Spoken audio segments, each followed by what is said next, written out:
Welcome to episode 114 of the Guardian 1 podcast. We record live Thursdays at 8 p.m. Pacific, 11 Eastern, right here on twitch.tv/Guardian 1 Network. My name is Remy, and tonight I'm joined by Jez. Good morning. Agrios. Woo! Sharks. Happy New Year! And Gray. Good evening, everybody. We're going to be talking about all things Destiny, but first, housekeeping. Hello, Guardians. Thank you for listening in on the podcast, however it is that you are choosing to listen. Be sure to follow Guardian 1 on Twitter, at G1Net. That's G, the number 1, N-E-T. In addition, be sure to check out the Guardian 1 website at guardian1.net. If you want to send us an email, you can send it to feedback@guardian1.net. If you do a search on Bungie.net for Guardian 1, you'll find our forums group, which we also use for both comments and feedback. Big thank you to all those currently in the Twitch chat. As Remy said at the top of the podcast, you can watch the show live at twitch.tv/Guardian1Network. We broadcast every Thursday at 11 p.m. Eastern, 8 p.m. Pacific. If you can't catch the show live, you can always search for the Guardian 1 podcast on iTunes, as well as the Guardian 1 YouTube channel at youtube.com/Guardian1Network. Guardian 1 is a proud member of the Guardian Radio Network, so be sure to check out the Guardian Radio Network website at theguardiansofdestiny.com. There you'll find all the different podcasts as part of the network, including the flagship podcast, Guardian Radio. They broadcast every Monday night at 8:30 p.m. Eastern, 5:30 p.m. Pacific on twitch.tv/Guardian Radio. You can also follow their Twitter account at GuardiansofD and their YouTube channel, youtube.com/GuardiansofD. Other podcasts that are part of the Guardian Radio Network include previous episodes of TTL Party Chat and Robust Radio. There's also a podcast called Ghost and Echoes, which contains a bit of fan fiction and audio versions of the Grimoire cards found within Destiny. That's it for housekeeping. I'll see you again soon. Thank you very much, Hollow River. All right. How was your holidays? Sharks, you seem very festive right now. How was your holiday? Yeah, it was good. Got to see family, open presents. Yeah, it's awesome. In fact, my brother sent me this. Ooh, fancy. I'm jealous. I do not have it. Yeah, I didn't have it either. I was like, what the heck is he sending me? You know, because he wasn't able to come up and see us and open it up, and there's some Mega Blocks for me. So yeah, pretty cool. Awesome, very awesome. Did you get anything else that was cool? Yeah, I got some good stuff. I actually we've been going to the gym, so Kim got me another month of gym membership and some shoes and stuff for that. I got a whole bunch of Sharks shirts and sweatshirts and all kinds of stuff, and I'm going on a big road trip with the family. The end of March, we're going down to see the San Jose Sharks play the New York Rangers in the SAP Center, row 5. We're going to get basically hockey men sweat all over us if there was no glass in the way. Well, I can see the top half of that glass you're drinking from is doing you good. Gray, how was your holiday? Did you get anything cool for the holidays? Yeah, actually, I will show you. Give me 1 second here.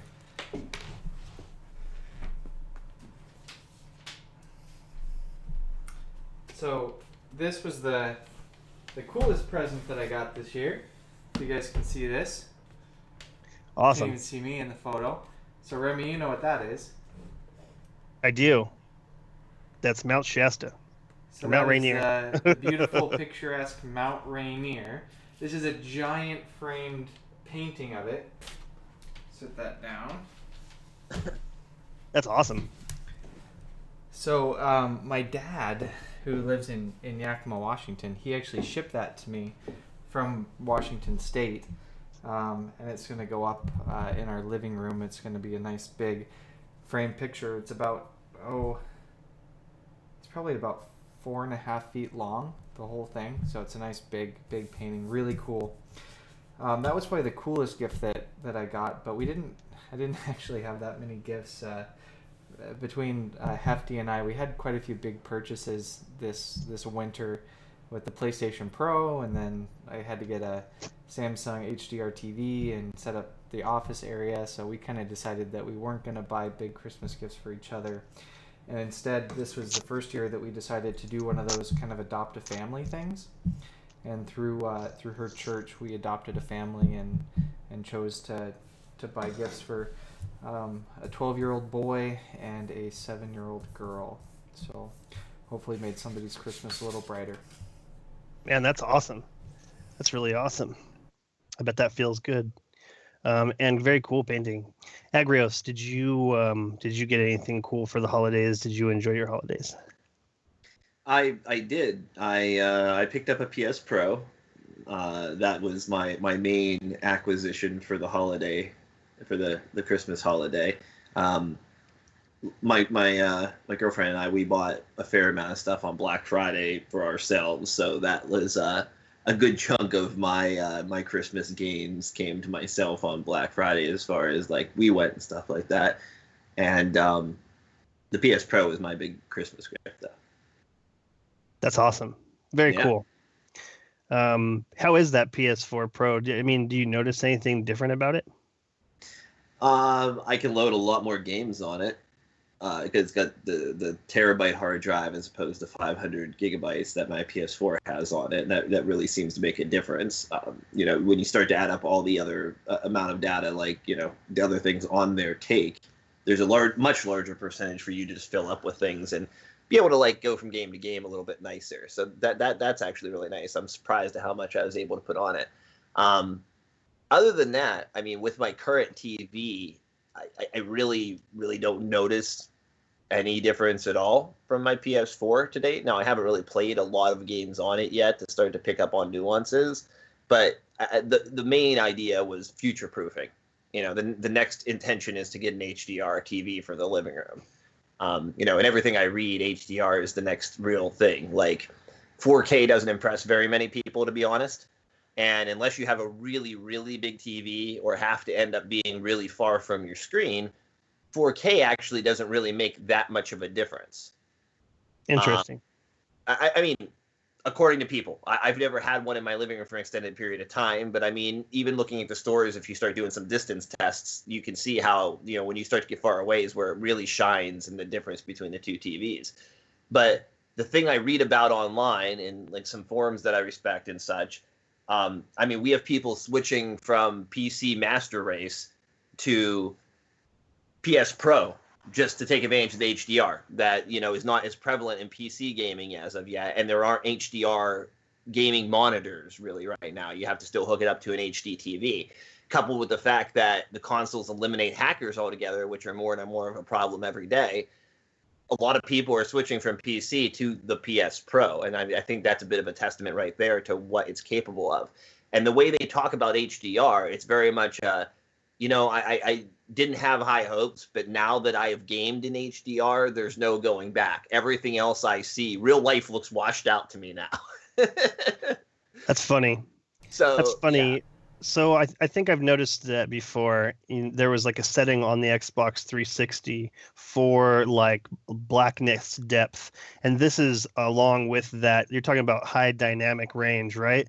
I've definitely noticed the difference between TVs that are capable of producing a wide range of super low blacks and grays, because that's really where a lot of the detail is lost. Like it will all mesh into a gray, and then everything from total black to that gray is the same exact color. And so you lose a lot of detail there.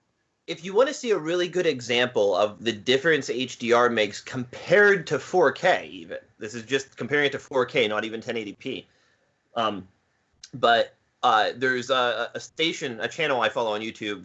He's a really great station, really delivers like good information, and it's called Linus Tech Tips. I don't know if any of you are familiar with him. He's a pretty big YouTuber, but he just put out a video comparing 5 movies, looking at no HDR versus HDR and the benefits of such. And I thought he had a lot of good things to say if you're curious about a good comparison type video out there. But I look forward to getting a TV and going to the whole HDR model of it. I'm excited to learn more about it. HDR and the benefits of such. And I thought he had a lot of good things to say if you're curious about a good. What is that? Do you guys hear that? Yeah, something is Okay. reloading. That was crazy. All right. I was making sure that wasn't just on my end. Okay. I thought maybe you thought I didn't hear you. So, yeah, let me repeat.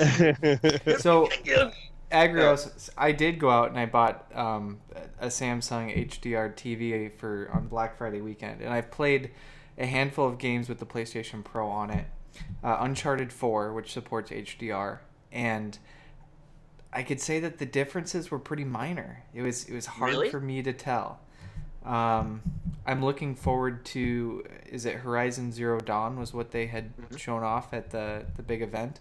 I'm really interested to see, because that was built from the ground up to support HDR. It wasn't like an added effect that they put in as a patch later on.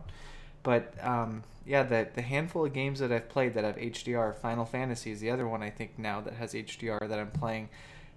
Very little differences that I can actually notice. I mean, did you play it not HDR?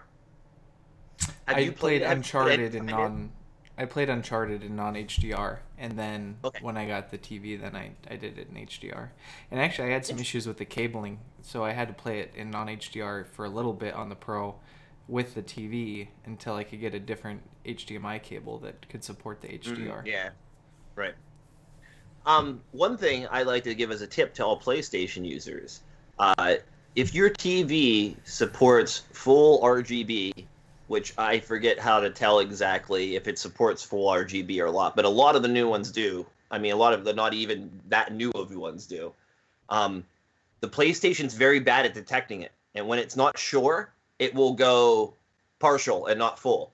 So it doesn't hurt anything if you go in and switch it to full. It's going to be obviously not working correctly, and you can just switch it back. But it makes it look a lot better if you switch it to full RGB. There is, I felt a difference in the way it looks right away to me. Maynard says, I don't know. I prefer my no HD 4K a monitor over my 55-inch HDR 4K TV. Why is that, Maynard? What do you think is the difference?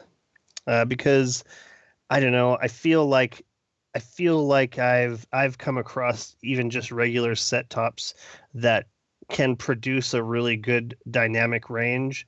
You know what? I really do want to look into people who have done these tests. The next TV that I buy, I want it to be 4K, and I want it to be, the best for gaming. Which, I mean, I feel like the best for gaming also turns out to be the best for everything else. Just watching regular TV, like if it's good enough for this super high resolution, There's actually only 3 TVs on the market capable of being 4K HDR gaming TVs. Okay, that narrows it down considerably. Yeah, this is really, really totally, we're on the cusp of early adoption. This is future-proofing for most people, including myself at the moment. The 3 TVs that work for gaming, HDR and 4K, and this is mainly due to the lag times involved with 4K HDR images on other TVs when gaming, okay, are the Sony X800D and the Samsung KS8000, curved or not curved, your option. Those are the 2 best ones. And then also very capable is the Vizio P series. I think P or D. I forget offhand right now. I think it's P series. But those are the only 3 TVs on the market capable of gaming with acceptable lag for competitive gaming. Got it. Yeah, I definitely definitely don't. First-person shooter on any TV other than those if you're 4K HDR. Totally. The Vizio TV that I have right now, I purchased it with with refresh rate and all of these other things in mind, just because I've also played on monitors that are like where the refresh rate is just off, and my eyes pick it up. Like it feels weird. It makes me sick to my stomach watching so the. you saying that, Remy, when I bought my wife her TV, which is basically our TV that we watch movies and stuff on, and we were getting it so that we could hook up a second PS4. I got a Vizio with 240 refresh rate, and man, you can really tell the difference. Yeah. Really tell the difference. So yeah, there's definitely things looking into stuff like that over. Just because, Agnes and I were having this conversation the other day. Just because one of these companies show all these numbers, those numbers don't always mean anything. I mean, you can literally get two TVs with what look like the same numbers, and they're completely off anyways. But refresh rate, for sure. I totally agree with you on that one. Yeah, there's plenty of hidden numbers, and the guy at the shop is not going to know all the numbers because you are a tiny percentage of the television buying market, you as an extreme gamer. And you need to really look it up online because the refresh rate affects it, but all these things funnel into a lag time, to an input lag time for video and video gaming and such. Everybody has these benchmarks listed online, but they're not readily available. They're not on the TV box. They're not printed on that little display on the shelf at Best Buy. You're definitely going to need to look this up because that's one of the main things when you go to 4K HDR. This was never an issue in the past. The input lag times to TVs prior to 4K HDR were nominal. Even the ones on this extreme end and this extreme end didn't really make that much of a difference. But now we're up to 4K HDR. That input lag can literally be ridiculous and literally make it so that it's impossible to game on some TVs. Acceptable input lag for competitive gaming is considered to be 15 to 20 milliseconds. There are TVs that do HDR 4K on the market right now that have lag time in excess of 120 milliseconds. That's literally you push a button like to jump, and you're like, is my controller turned off? What's going on? And then your dude jumps on the screen type thing. You know what I mean?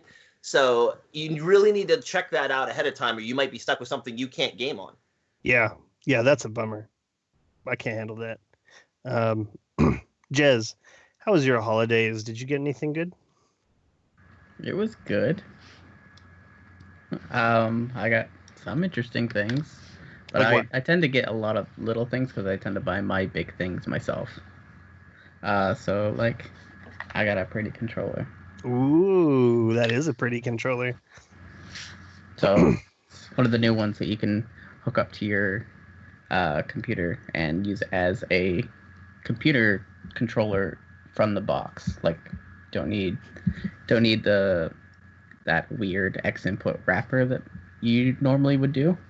And on top of that, I could, for some reason, if I ever wanted to, use headphones while this is plugged in and hear my computer from it. That's cool. It makes no sense why I want to, but I can. Well, I sometimes enjoy watching movies on the PlayStation and then plugging in some headphones into the controller, and I think that's really cool. Well, see, the setup I have right now, I hear both my TV and the computer anyways through these headsets. You know what? Buying the big gifts for yourself is really wise. That way you don't end up with something like this 120 plus millisecond response time. Well, a couple things that I should mention. I'm gonna post them in the chat, but just for anyone that's following along in the for this conversation, there is a database of all the TVs with their display lag tested. Excellent. That is an excellent resource. Thank you very much, Jez.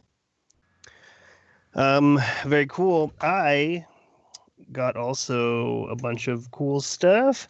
I got a very cool blue controller, brand new.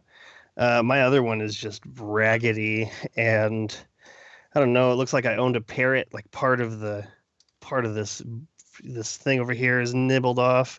That's no good. I got a sweet Destiny themed wallet. Ooh, super fancy. I love it. Also, I got this in the mail from Mark Square. Oh man, I love it. The Tress Zapper. Nice.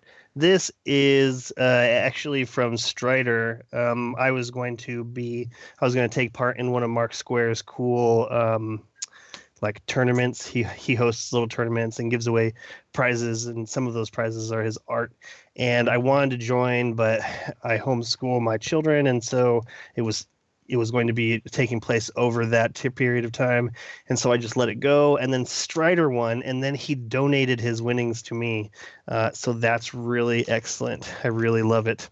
Also, I got this thing right here, Rocket Book Wave.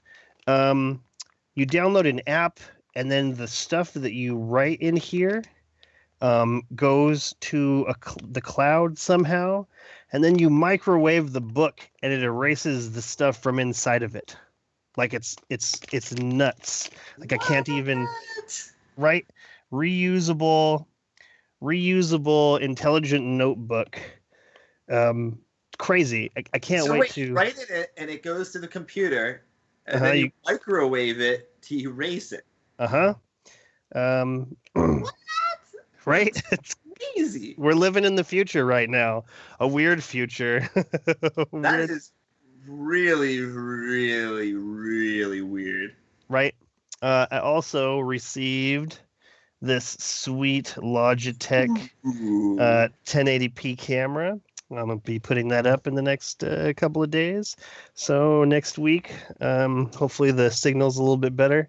Although looking at it now, we all kind of look equalized. Like when I'm looking at it through each of us here, mine looks the worst, and like Agrio's looks really good, and Jez actually looks the best. Jez, what camera are you using?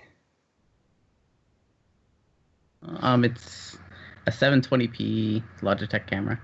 Man, okay. So, mine's a 720p Microsoft LifeCam. Sharks, what are you using? Muted. He's using the mute button. He's using the fabled mute button. It's a 1080p camera from the Samsung. And Gray, what are you using? It is a Logitech HD 1080p. I don't know. I think it's like a C something 90. I don't know. It was like $70 on sale on Amazon. Yeah, C920. Yeah, that sounds right. So yeah, I also got Final Fantasy 15. I'm really looking forward to playing that. I'm going to buy Kingsglaive tonight and watch that. I'm really excited to have what everyone has said amounts to a 2-hour cutscene leading up to the game, and I feel like that's really excellent. I feel like I'm going to know what I'm doing in this game, or at least I'm going to know some of the characters, the situation, instead of just being totally on the outside of it. I'll know what's going on. I'm really excited about that. Also got Dishonored 2. I played a little bit of the digital download of Dishonored that came with it, and it looks pretty cool. I'm very excited for all of those things. Merry Christmas. Happy New Year. Anyways. Okay. Guardian 1 is 3 years old. It's crazy to think about. It's so crazy to think about. December 27th, 2013. Crazy. It's crazy to think about. I started doing some streaming on that day, and I wanted to do a bunch of streaming that day, but for some reason either the PlayStation or my setup wasn't letting me. It kept kicking me off. The only time I could really hear Agrios and Sharks is when I wasn't streaming, so it didn't turn out well. Also, I didn't get to 1v1 Agrios, so that's something that I want to do. You know what I'd really like to do? I'd really like to start streaming before the show. Like I'd really like to have some kind of like playing some games so that when people are getting ready, we're already doing something.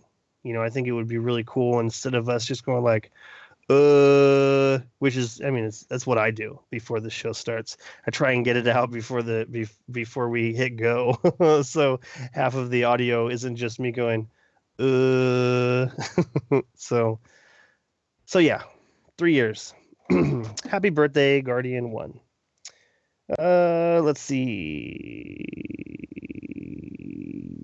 Last week I was talking about what I would like to see in future iterations of Destiny, or at least in Destiny 2, how I'd like there to be an event. And I've brought this up before. This it was a Warhammer 40,000. It was an event that took place at like game shops all across the country, and it was like the return of Old One-Eye or something like this. Old One-Eye was this like basically a mythic tyrannid creature. And so what it was is you just had everybody show up to this place, and they just laid out tables, just huge amounts of tables. All, there was probably 50 people there in this games workshop. It was called Game Empire. And one side was the Imperium of Man, all of the good guys, and on the other side was Tyrannid players. And it was like a day of fighting, and then whoever won that fight, that information was sent to like a headquarters for this event. And then over the period of like, I think it was like a week, all of these battles were tallied, and then the story continued from there, from who won. And it felt really like I showed up to this event, I took part in this, and then it passed, and then those numbers went, and that's just the way things were. And it was so exciting. Like this was like 15 years ago, 15 or 20 years ago. And I want to see a much more engaged and ongoing event. Like I really think that the idea of having something that will move forward in time with your direct input, even if it's minuscule, I don't think that just because I won my section of the table that I was the one who did it, but I felt like I was part of it. And that's what I want to see in Destiny. I want to feel like I added my input to this. I don't feel like I'm adding anything to it. I feel like I've done a bunch of stuff in it, and it doesn't really matter. My time in Destiny hasn't mattered at all, except to me and my friends. But seeing, something like last week, Jez brought up like metrics that would grow over a certain amount of time.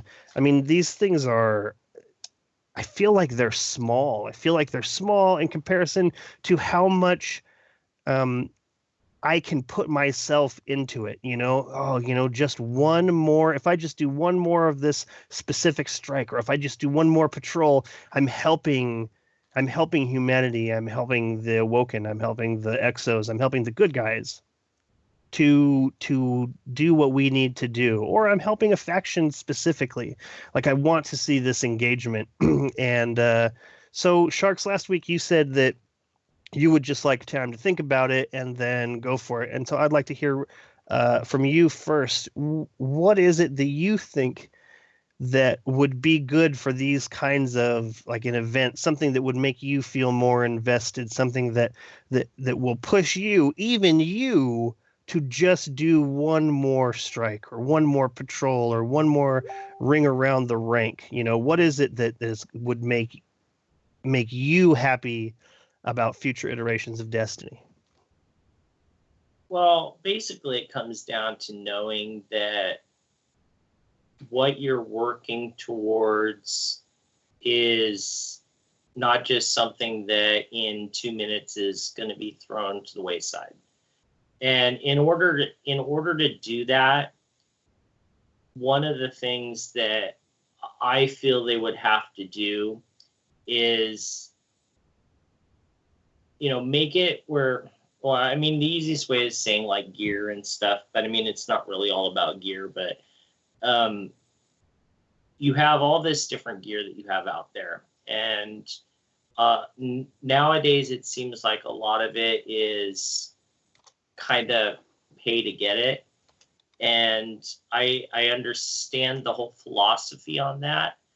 But I think that if, and Agris and I have talked about this lots, if they made it where, okay, they bring in this bookload of crap that you can get. And I mean, in reality, we already have that. We have the blues and the greens and all this other stuff. You make it into actual gear that everybody could have as proper legendary gear. You put in all these extra sparrows, make them, these cool looking sparrows, the stuff that you get from SRL, the stuff that you get from Festival of the Lost and all this stuff. And you can work towards getting everything at some point or another. You have to grind out strikes to find this one specific sparrow, but you can eventually get it if you do enough games and play enough time. You're eventually going to get this stuff. And I think for me, that's the biggest thing is, I mean, it's really unfortunate because in year one, the RNG setup, the RNG system, I mean, in reality, I mean, we can say it was broken. There was, people could play for literal days of gameplay doing the same thing and never get what you're after. The different raid gear and whatever else, the Forever 29s and stuff like that. And I think putting a cap on, they changed it and now they've made it where they put a cap on stuff, but that's not really fixing the problem. And then they brought in things like 3 of coins and I don't know. There's a lot of problems with how they've done it, but giving us the opportunity to work towards everything that's in game is what would bring me back. I still play all the time, but there's nothing for me to strive for. It's like, ooh, I really want that that cool sparrow that my wife has. If I play this over and over and over again, eventually it might drop for me. That would be a reason to play still. But then also know that, later on that it's not going to get taken away or it's not going to be useless or whatever. I think that's really what they need to do. And I don't know how they could implement that and still make money, which is obviously the key to what they're trying to do with the setup they have now. Now, I am a firm believer that having, what a lot of people are calling pay to win. It's not pay to win yet. It's very, very close. There's lots of discussions on that, but having this system in place where people can buy stuff, I don't have a problem with that the way it is right now, if we could continually play and actually get that gear. And right now it's not. You're given one chance and that's it. And that's what I would change to really make it for people to come back and play more. I hear that, and what I'm seeing in my mind is something that I talked about in one of my gunsmith videos. Like what would keep me coming back right now, because I'm having a hard time. I'm having a hard time wanting to play Destiny because it's I hear from so many people, we're going to get a fresh start, nothing is going to carry over. Well, that right there, if they were to tell me this right now, that nothing was carrying over, my playtime in Destiny would drop to almost zero. It would drop to almost zero. And I mean, I want it to be clear that I absolutely love Destiny, and I would love to do nothing but play Destiny, but if they did say that things were carrying over, like say for instance your buffers for like your Crucible rep booster or Motes of Light or anything, if they told me that any of these things were carrying over, I would put my heart and soul back into Destiny, because I would be building. I would be nest building for the future. I am very interested in preparing for the future. I'm very interested in putting my precious free time into Destiny if I knew that I'm going to be building up for it. But I mean, if they came out and said that, nothing was going to carry over, I would just go play other things because I want my time to represent something, even if it's something as small as just strange coins or motes of light or something like this. I would actually be stoked to put more time into it. Like if they said, okay, no gear is coming over, but any of these little, of course there's going to be room for motes of light, or at least there could be room for motes of light. Of course there could be still strange coins in the future. I would grind for those things. I would happily grind for those things because I want to build this future. How are you going to feel if you don't do any of those things and they do carry over? Well, this is part of what's keeping me playing. Like I've kept a certain number of activities ongoing. Like I definitely have fallen off for a good majority of it, but I mean, when Iron Banner comes around, I've still been working up all my characters to 400, and I'm actually at the point right now in my game where all of my characters are 399, so almost every piece of gear I get is 400. And so right now I'm doing what Sharks is right now, where everything that Sharks wants to keep, he's got enough gear coming in that has made it all 400. So all the weapons you have that you want to keep around, they're all 400. All of your armor is 400. So the thing is and like I see what you're saying. A lot of people are saying this in the community. It's like if I was listening, again, I go back to, I listen to all the other podcasts are out there and things like Destiny Community podcast and Crucible Radio, both those podcasts, and I think even on the Planet Destiny podcast, they were talking about how if we really think about this game as how it is right now, and I should say this in the the top tier players, the 1%ers, which basically this panel is, and a lot of the people that do the podcast are, the 1% players have already played this game. If this was any other game, you stop playing, right? And like, in reality, I look at my character. Why, if this was any other game, why would I be playing still?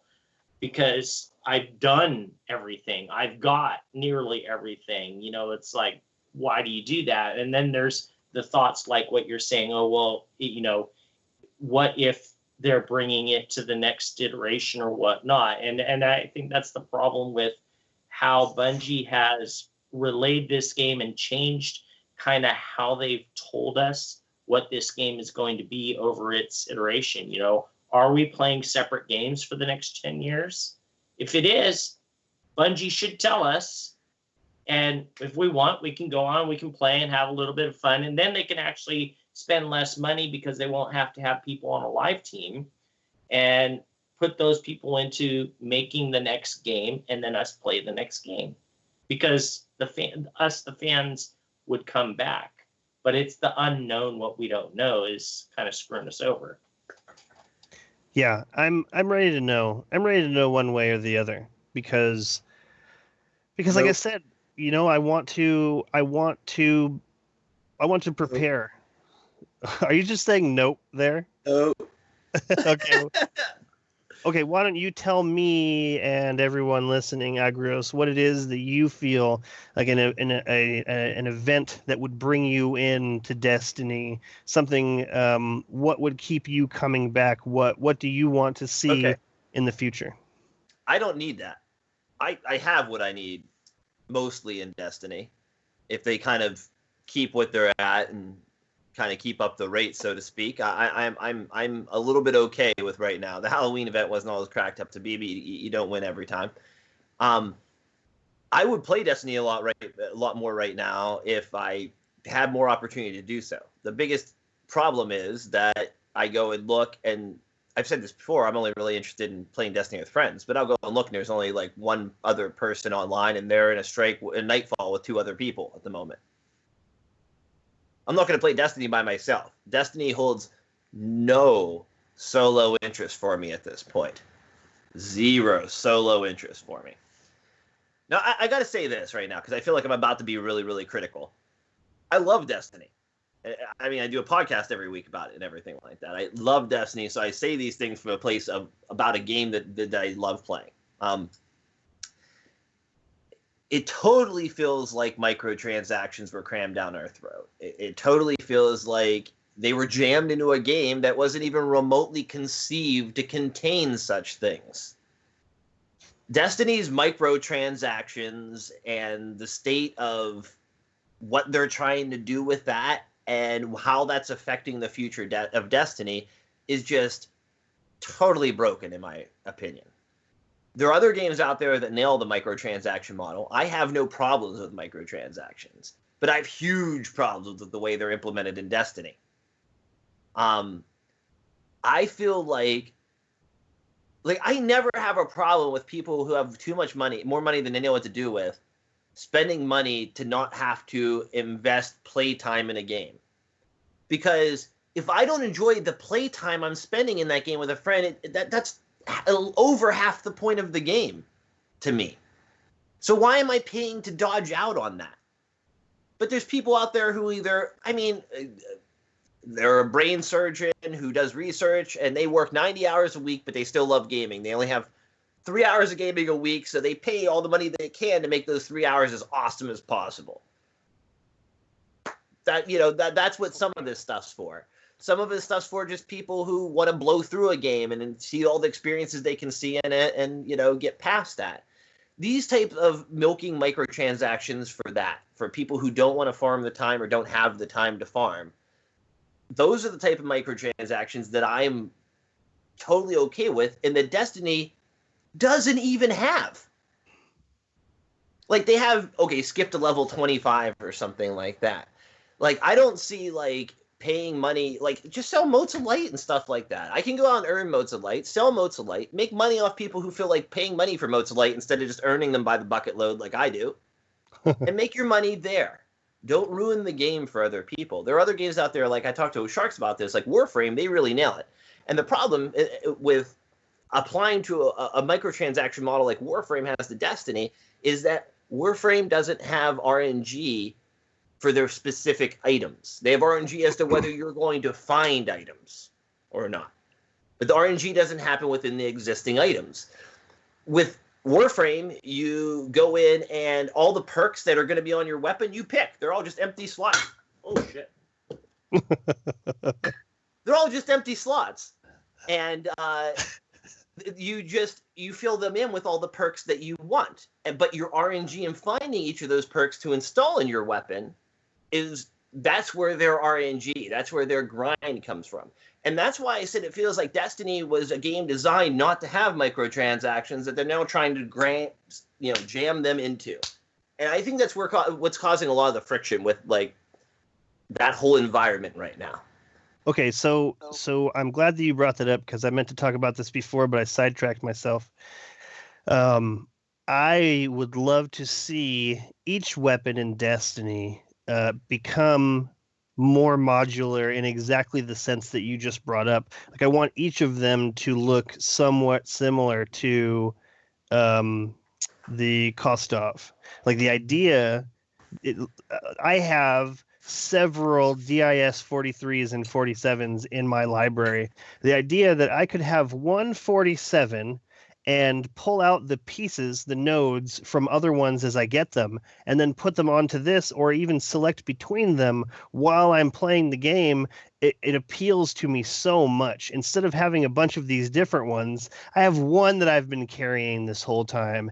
And when I find a new 47, I could take off those nodes that make me happy and add them to the one that I'm using. Or I could get rid of the one I'm using and I could just use the new one that I found. But the idea of a modular thing like that, where am I going to find full auto?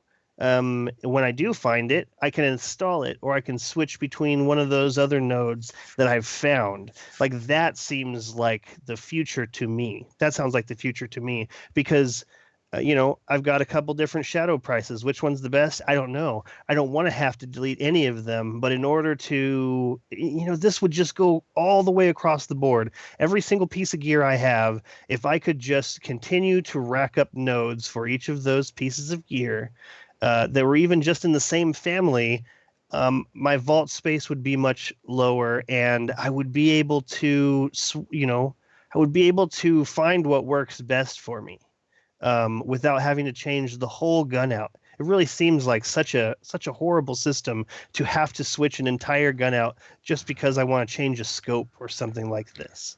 So what you're calling out for is you want a sphere grid for your guns. Sphere grid for my gun. Tell me about this. Well, like, have you played Final Fantasy X? No. Basically, all the characters have, well, it's all the same grid, but they're just started on different parts of it. But it has, like, all the options, and then you just put points into going through particular paths and picking up particular options that you want. And so basically, I mean, of course, it's a RPG, so you're just leveling up, but in this case it would just be like, here you have a family of guns and you can go along a certain path to pick up the right amount of perks for it, or the right perks for it, rather than having to be stuck with the perks that are on that gun. Absolutely. Absolutely, that sounds great. And Lawn Boy actually brings up like Dead Space. Dead Space 3 had this really cool system where you could just pick a frame. Here is a heavy frame, and here's all the options. And I'm not even saying go that deep into customization, because I understand why Bungie has made the guns the way they have. You know, when it came out that there was like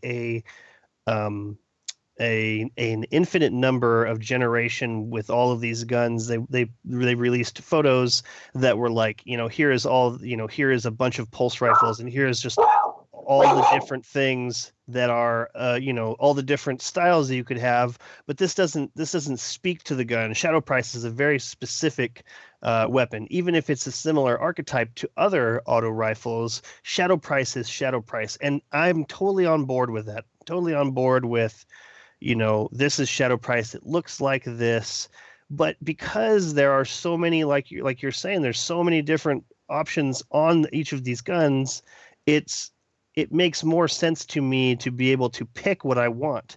And I'm happy to put it behind an RNG like Agrios was talking about. Will I find this? I'm hoping that I do. When I get it, I want to install it.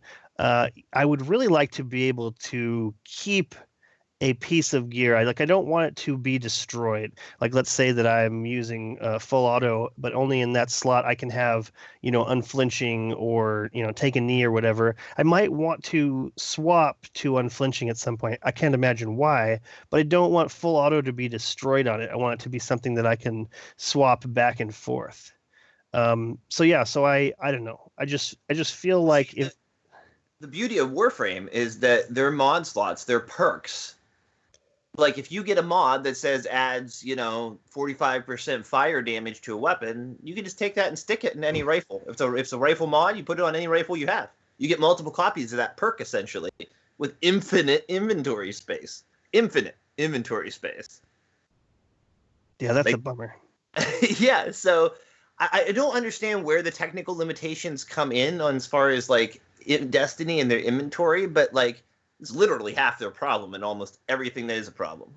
I think the problem that we're having with what people want is a lot of these games like Destiny that they're trying to extend and make the life of this game last for a long time, right? And they're leaving around all these guns. And there's only, how do I put this? Okay, so there's only so many different guns that they've made, right? With so many perks. And every time they come out with a new DLC, they come out with a new perk.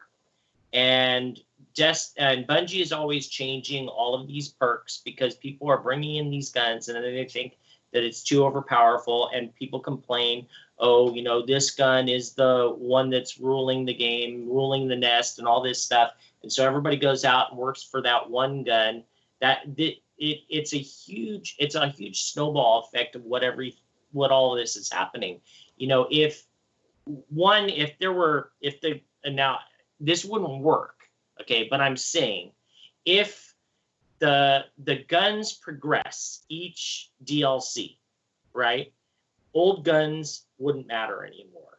Okay, then one that would free up space Power for right. It would free up space for your vault because you wouldn't have to worry about those guns and you could not use them anymore. Okay, now unfortunately, Destiny isn't like a lot of other games, and so it's hard for me to compare to other games because I haven't really played some of these long-lasting MMOs like World of Warcraft and stuff like that. But like when I was playing Badlands, you would get better guns as you go, and you would have these like super awesome guns, and everybody would go after those specific guns because those were the guns they have, and they would kick ass in game.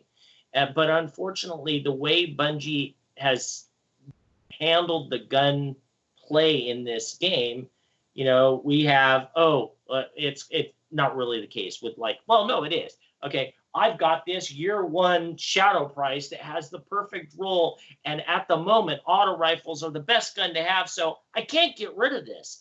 Okay, well, now they've changed it. These auto rifles aren't the best, but that has awesome rolls, and if they change it back to auto rifles, that might be the best one, so I've got to keep it in my vault. Well, that's that horrible avalanche that's coming down. You're going to always be that, and you're always going to think that. I've gotten to the point now, well, for the most part, I've gotten to the point now where it's just like, okay, it's ridiculous to keep all these guns. Yes, at some point, they may be the best gun in the game because, damn it, Bungie's going to go and make it the best game. And it might be tomorrow right after I delete it, but I'm not going to keep that anymore. Get rid of it. Free up some space, keep something else. Oh yeah, I have this great Vault of Glass set, and it's amazing, and it does all this great stuff in Vault of Glass, but it's pointless to have. I'm going to get rid of it, and the second I get rid of it, Bungie's going to turn around and say, oh, all that Vault of Glass stuff that you kept in the vault, you're suddenly going to be able to bring it up to light. I'd be pissed off. And that's, but at the same time, you got to think, you don't know what's going to happen in the future. But it's hard not to want to do this because we've been burnt. I mean, look at Agrios. How many times has he been burnt with stuff? He gets pissed off with it. He rants on the podcast. And so it's understandable why you don't want to get rid of that stuff. But at the same time, this game isn't really made to do it that way. It isn't made to hold on to this stuff. And you just got to go with what the game is. And I got to disagree with you just a little bit. Okay, the problem is, and this is a problem that I talked about before, especially with early Destiny, and it's trying to find it now, but Destiny has a serious identity crisis. It cannot figure out what kind of game it wants to be, and that's what's causing a lot of these problems. Right. Because you go from the PvE that scales and makes your weapons and armor irrelevant to the PvP side of it, where they're infinitely relevant, except for special events that only come 1 week a month, or now every weekend. But that wasn't the way it was in the beginning. Any weapon or piece of armor was viable in PvP, and not only was it viable in PvP, but people that took the initiative to go ahead and save certain things had an advantage to people that literally could not get certain things anymore. So I really think that comes down to the identity crisis. I mean, this all goes back to that crazy rewrite or whatever happened 9 months prior to the release, that we know the Grimoire didn't even exist 9 months prior to the game releasing. And whatever craziness went down between point A and point B started this snowball effect. That, the Destiny has this identity crisis. And I'm just hoping that if we get a reset in Destiny 2, that's why. Okay, so they took what they learned in their identity crisis and they found who they were in Destiny 2, and that's why we only carry over the way our characters look or something. Okay, but this is why I'm going to say what I have been saying for a while now, and why I truly believe this. We need a reset, and we should have a reset every 2 years, because that's usually how long it takes to make a new video game. I mean, based off of lots of other companies. If they want to do it faster, that's fine.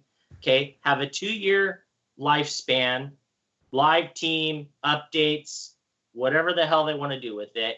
And then after that span, it's cut off. You go on to the next game, because then you're not going to worry about the 800,000 guns that you have, all the armor that you have, all this stuff. You know it's going to be new next time. It will be frustrating. It will be frustrating, and I can see how people will say, "Oh, well, they're not going to play 8,000 hours into it." But you have to realize that over that 2-year lifespan, every couple months, the light's going to go up. They're going to add new content to do and this and that. But then after a set point, it starts over again.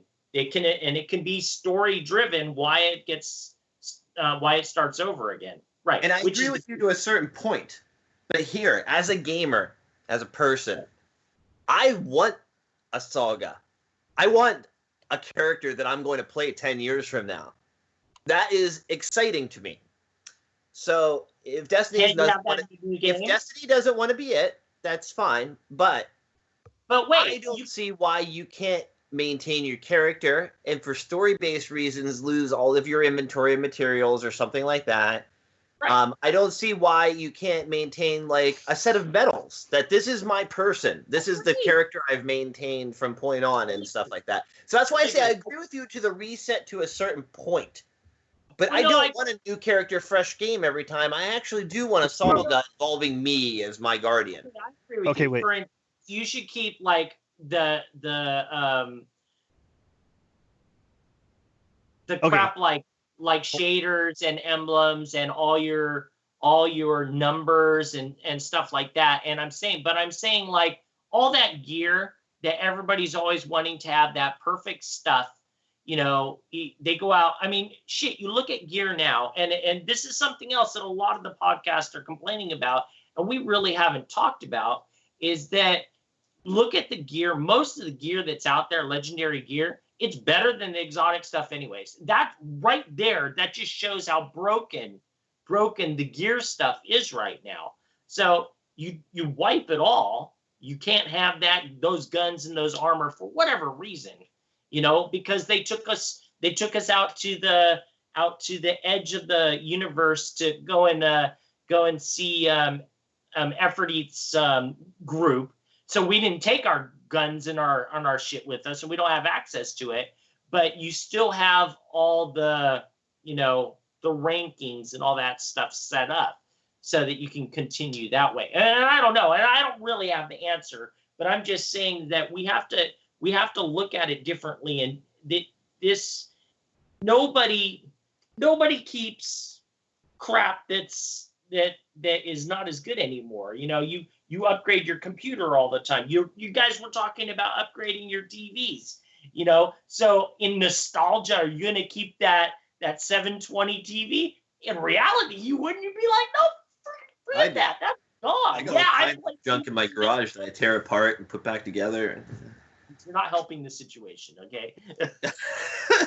Yeah, I come from a household where my dad would keep old beta and VHS players and then fix them, and tear them apart, figure out what was wrong with them, and then fix them. Okay, so I wanted to throw something out there that also might carry over, and this was. I don't remember what it was exactly that Bungie said, but it was something along the lines of, make sure that your character, your Halo career is linked on Bungie.net to your gamer tag, because there's something for you in the future. And I always thought that it was the emblems, but I tell you what, I think that also it might be when the year one Moment of Triumphs came out. As soon as it showed up, I was done with my 100 wins in the Crucible, and I'm not going to lie to you right now. I was pretty certain that I hadn't even played 100 games of Crucible since Destiny had come out in year one, and so I'm thinking that part of my Halo career carried over. Like you're shaking your head, Agrios. Dude, you probably played 100 games of Crucible in the first 2 Iron Banners. I don't think so. I don't think so. You all the time. I don't know. I definitely didn't win 100 games of Iron Banner. You figure, okay, over the course of 3 Iron Banners, you don't think that you didn't play like 4 or 5 nights of 10 different games each? I don't know. You don't think you didn't do 3 or 4 games of?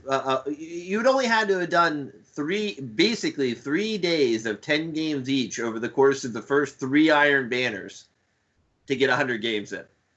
No, you had so many more than 100 games. But that's in. just it. Is I didn't really play any Iron Banner in year 1. I played very stuff. You played tons of it. I played very little.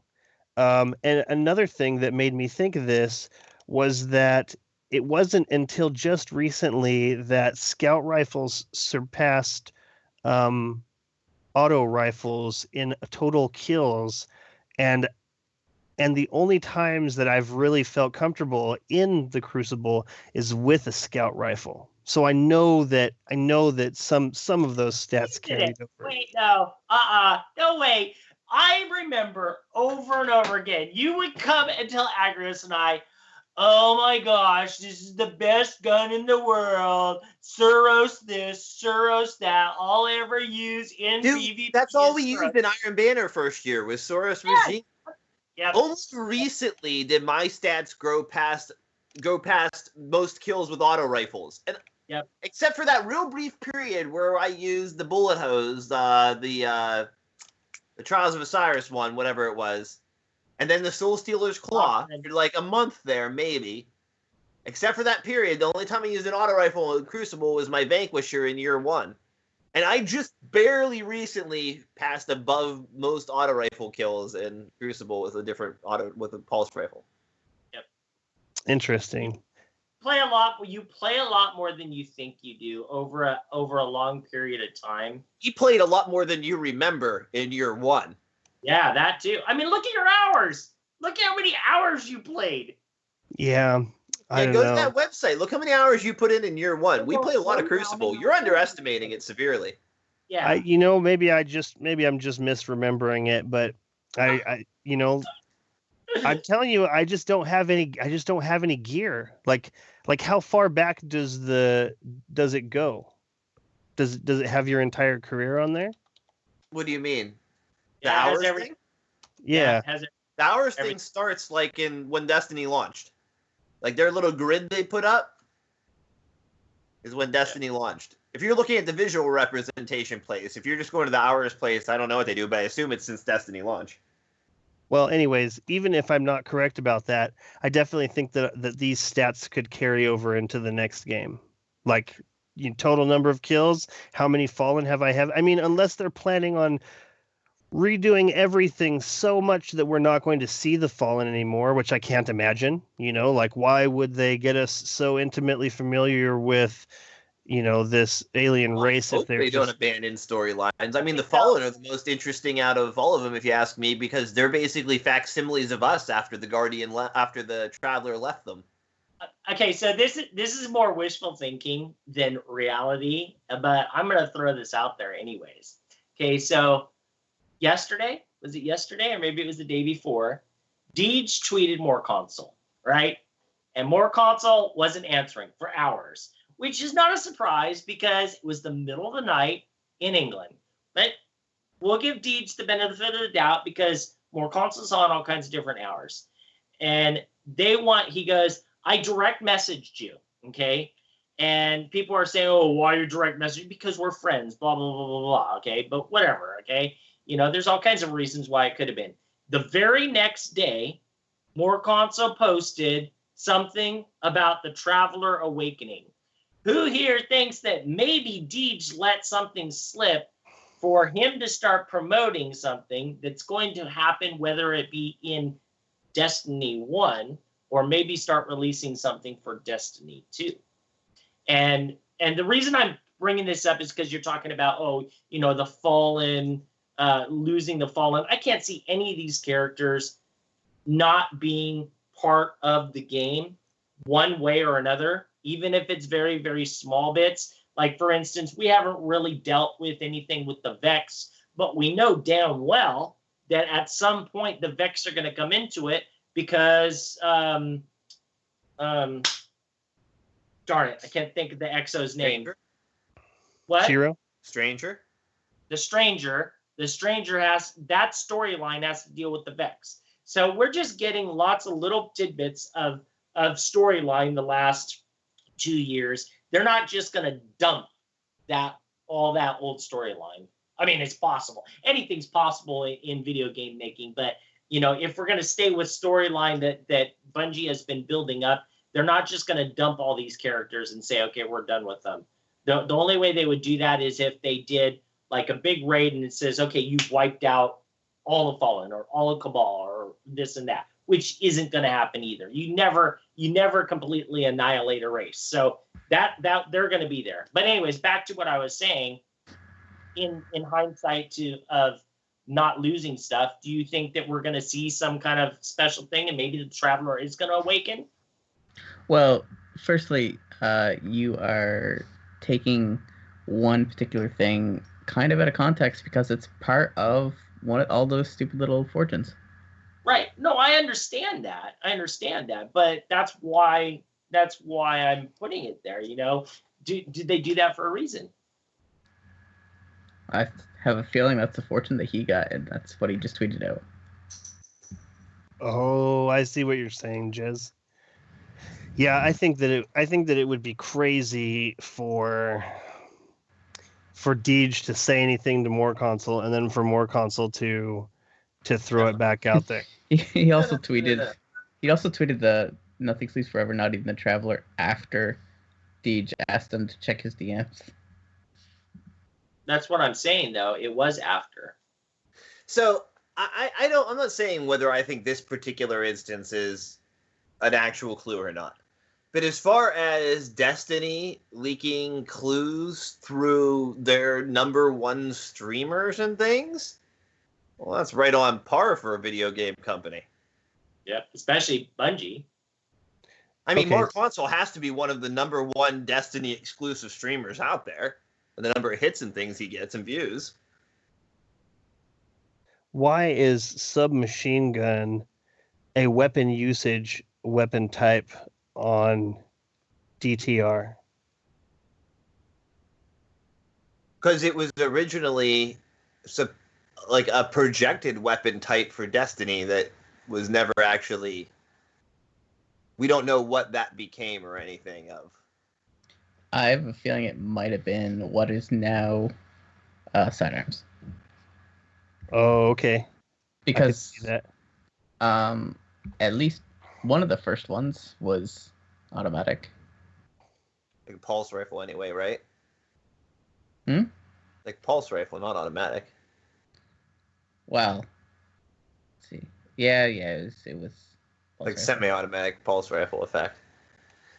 Was there ever a fully automatic sidearm? No.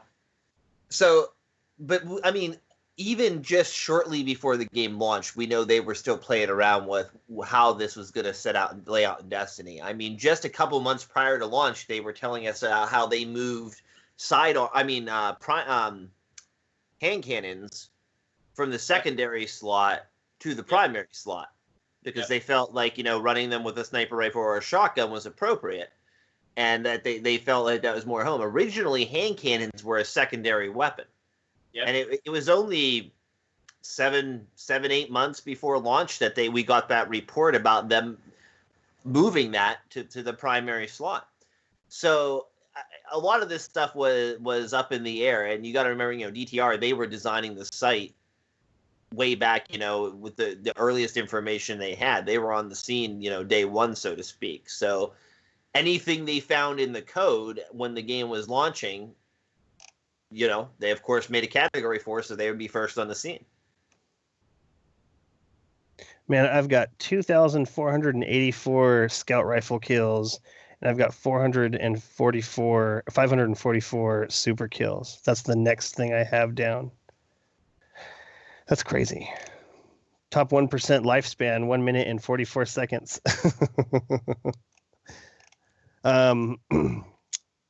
Gray, getting back to the subject at hand, what do you think would be a way of keeping. Oh no, Greg, No, no. you're making a bunch of noise. Quick, someone warn chat. Mute. Mute. Mute. I think I Man, bumped my camera. what even is that, Gray? Did you Maybe try it and work just your went my fix? camera. I think I bumped it. A loose cable? Seems like a loose cable or something. I don't know. Yeah, but it happens when he unmutes. So I think it's something. Well, it might be happening when he's muted. He just won't know, and we won't know because he's muted. Maybe. Can you guys hear me now? Yes. Yep. Good news is, I think it was actually muted on the stream. So Well, I good. don't think that the chat was exposed to it. Just you guys were. So enjoy. Remy, sorry for that whole little hoopla, and we'll have River cut it out, of course. What was the question again? Hoopla. Going back to the idea that events, when they release an update, like I want to see a longer drawn out reason to be playing in game. And I'll go to Jez next on this, but last week he brought up the example of like a metric that moves in a direction, like if you kill a certain amount of bad guys, or you win a certain amount of matches or whatever, this will help determine an outcome, or it will at least time gate certain activities. What do you think Bungie could do to make it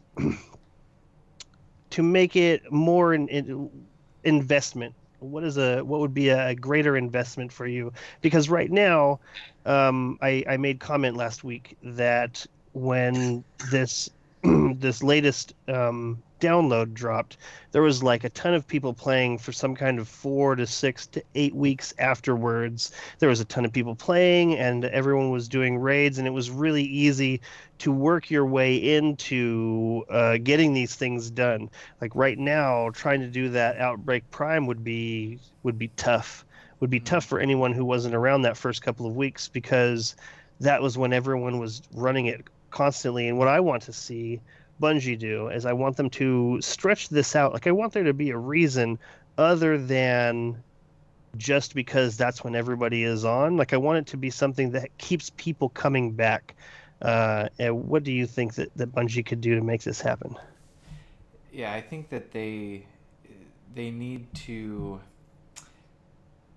adjust their system as a looter shooter so that the loot can't be achieved so quickly, or the stuff that takes time to achieve is a little bit, I would say, just different, more rewarding, less copycat. I'd say what I'm most dissatisfied right now, the things that I don't have in game are mainly reskinned versions of things I already have in the game.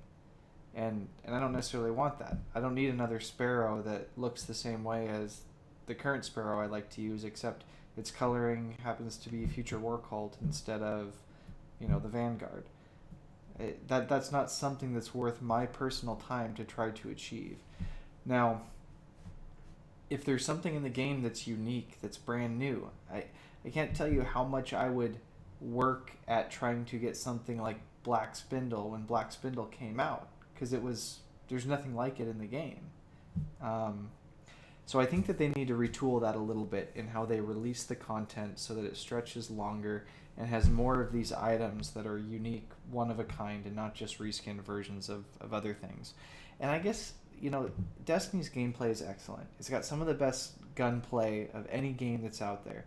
The graphics are exceptional for a game that's, 2 years old now, over 2 years old now.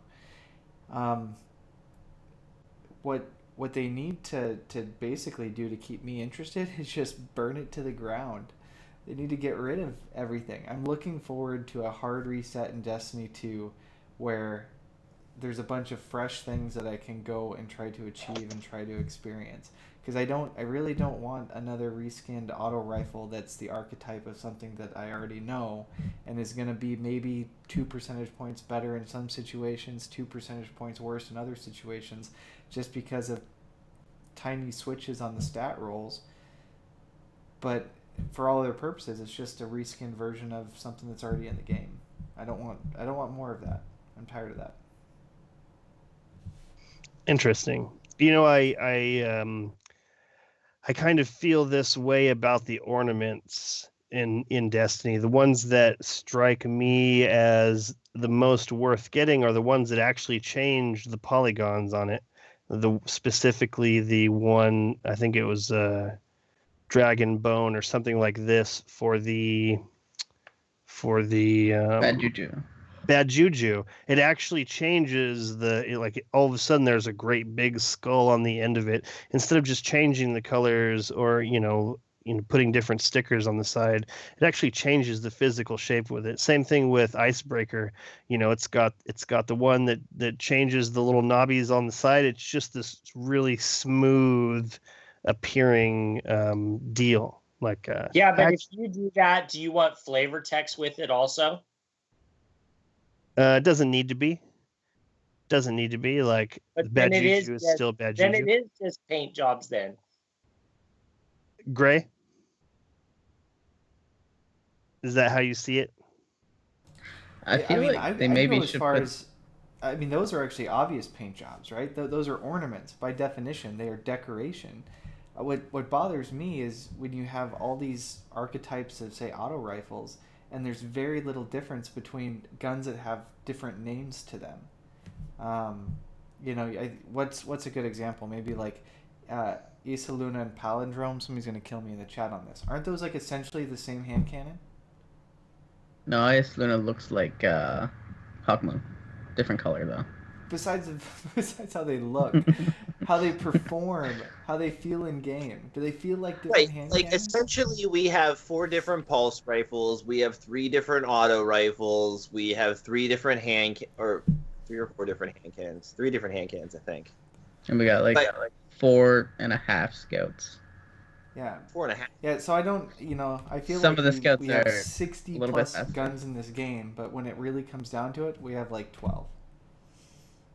Okay, yeah, but all right. So again, this goes back to other people's podcasts, right? Okay, and I believe it was, who was it?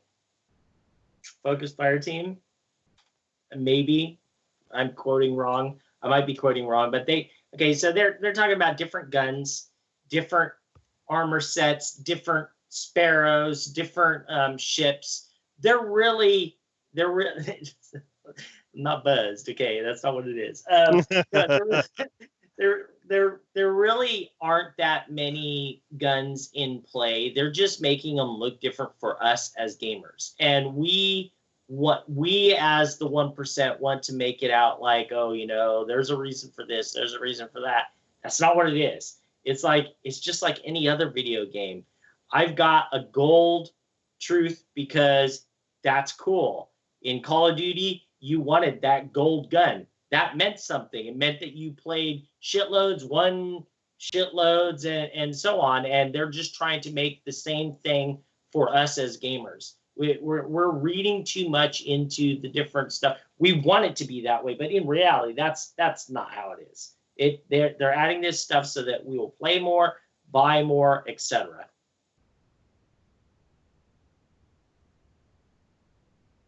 No. So, I feel like this is time for my obligatory. We should bring back static rolls on guns, like we did for Vault of Glass. I agree. I love that idea. The thing that does compared to just having every gun have most of the perks or some of the perks, like some things are better than other guns just because they have a chance at better perks. And it's just they started it, Jess. They started it this year. Look at the trials gear. That is static rolls. That's an awesome idea. But the thing that does is it makes each gun unique rather than a weaker version of a different gun. Right. Is that a bad thing? Well, the bad part, and it might also be a good part, is that it instead of here's a blanket nerf to shotguns, it'd be like, okay, Fellwinter is toned down a bit. Right. So they're balancing a lot more plates, but they're smaller plates. Right.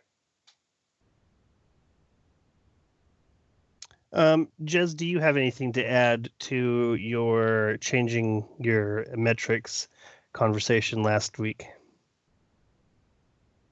I can't remember what the original context was. I thought it was in regards to like a globalization of what we do to impact the next event, right? Yeah, well, it was more or less that, with an emphasis on what would be a reason to keep people coming back happily each week, instead of just, I have to rush through this content because now is the time when everybody is here.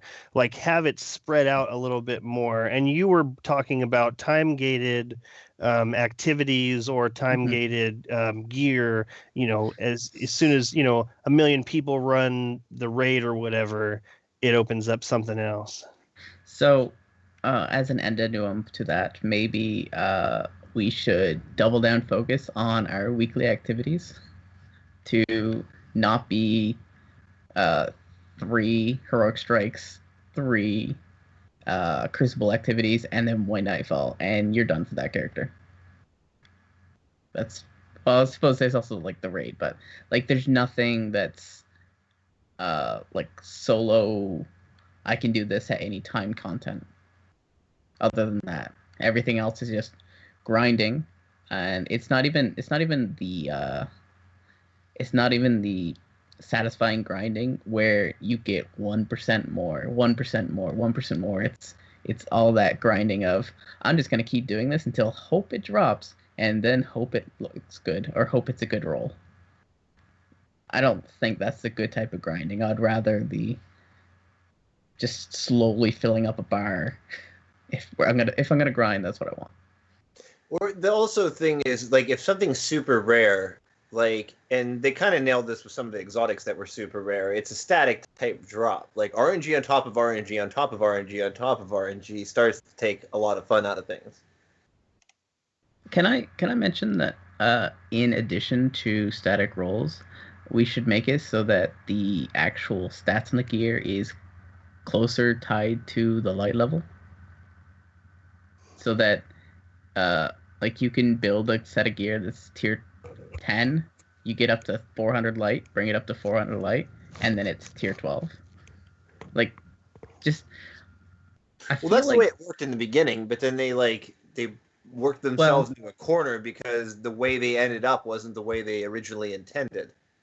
Yeah, the problem is that they have to do more stat squishes and every time they increase the light level. So maybe they should expand out the range, make it so that you can get up to like a tier 20, but that's impossible. And then let you like overflow on certain stats. Frankly, I just think that stuff based on your armor is dumb. That too. I mean, you're just micromanaging tiny stats that impact barely little at all. Like, I would like to see that sort of stuff controlled by more like the evolution of the character. Like, that stuff should not... You're trying to make too many... It goes back to the identity crisis. You can't make a looter shooter have, like, your character's evolutionary stats based on your current, like, kind of loot, sort of, like, in that regard. You're right, but you have to remember something. Okay, so all these people that are playing this game, and most of the people that are building this game are all gamers, whether it be video gamers, card gamers, RPG, role-playing game gamers, for people that don't know. There's all kinds of different types of things. And so they unfortunately, when they're building these games, they integrate a lot of things. For instance, I know darn well that a lot of the big gamers, a lot of the big big wigs in Bungie they used to play things like D&D or Robotech and stuff like that. And what did they have? They had dice. And so they go, okay, well, how do we implement that? Oh, okay, we'll make that into RNG. Oh, we've got these rolls. Oh, okay, let's see if we can make or break it next time, and roll the dice again. And so, that's just the way that these games have been, they've turned these games into that, because that's their mindset. It's really hard to change the mindset of somebody that's been playing games that way. I play games on Saturday night with friends, and some of them are dead set on playing a game that it's all about rolling the dice for what you're doing. And there's so many other avenues out there, but getting them to understand that you can try something different is very hard. So maybe with all the people that are complaining and stuff like that, and we already know that it does work, Bungie is changing the way they do it. Okay, they're not going to use this set of dice anymore. They're going to try it this way or that way or whatever else. But it's a slow process to change the mindset of anyone.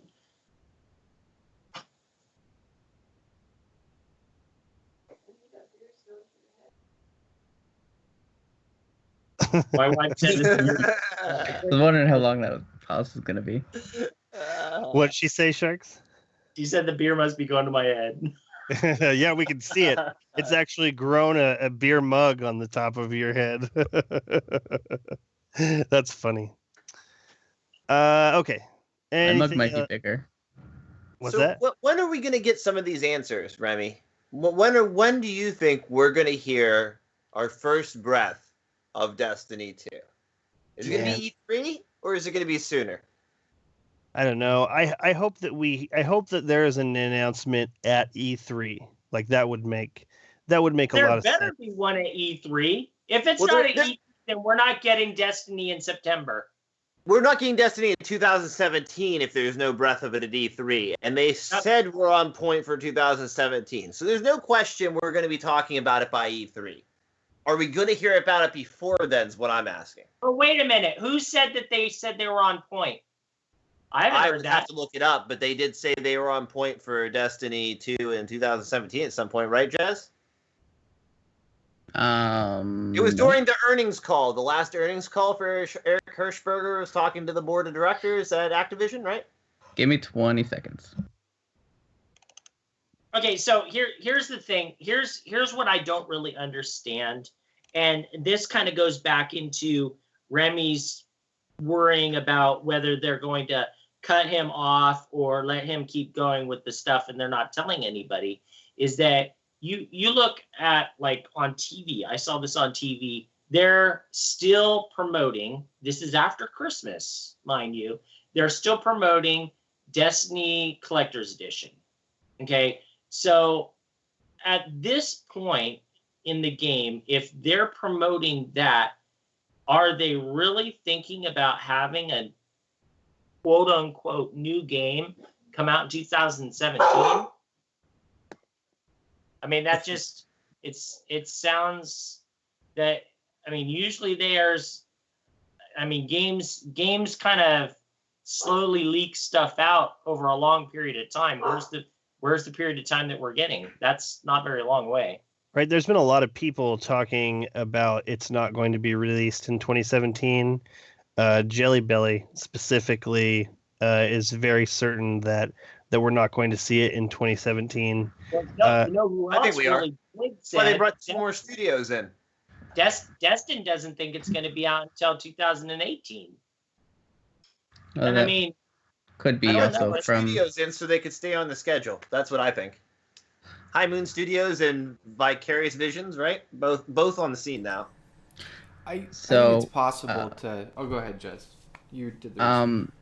The last thing I can find based off of it was the earnings call but before Rise of Iron was even announced, saying that Destiny's not getting proper sequel until 2017. Publisher Activision confirmed today in the earnings report for its 2015 fiscal year, and then they're launching a large new expansion, which was Rise of Iron. Also, Jason Schreier also said, I really don't think this game's coming out in 2017. Oh shit! I didn't know that. He said games I would not bet to release in 2017, and he was like Red Dead Redemption 2 and Destiny 2. I don't like hearing either of that. Jez, you're not allowed to talk anymore. The rest of the So I Muting want Jazz. to put something into this. Okay, now maybe this is the wrong way of putting it, but this is the only way I can think of it. Is how everybody's hoping that this is going to be an extension of Destiny 1, right? Why would they call it Destiny 2 if it was an extension? Well, we're just calling it Destiny 2. No! It might just be called Destiny such and such. Deej called it D2, and so did Chris Barrett. See, I think that's just conversation, but go ahead. Well, I mean, if that's what they're calling it internally, you know, that sounds like a new game to me. See, I think more like Deej is just talking how we're talking. The community's already talking about D2. He wants to comment to us about what we're talking about. Of course, he's going to say, that D2 you're talking about, this. Just turn around and say the next installment of Destiny. Semantics. I have a question for you guys. Regardless of when Destiny 2 comes out, if it's slated for 2017 but gets delayed and pushed back to 2018, would you want them to promote the content in the same way that they promoted Rise of Iron? What do you mean?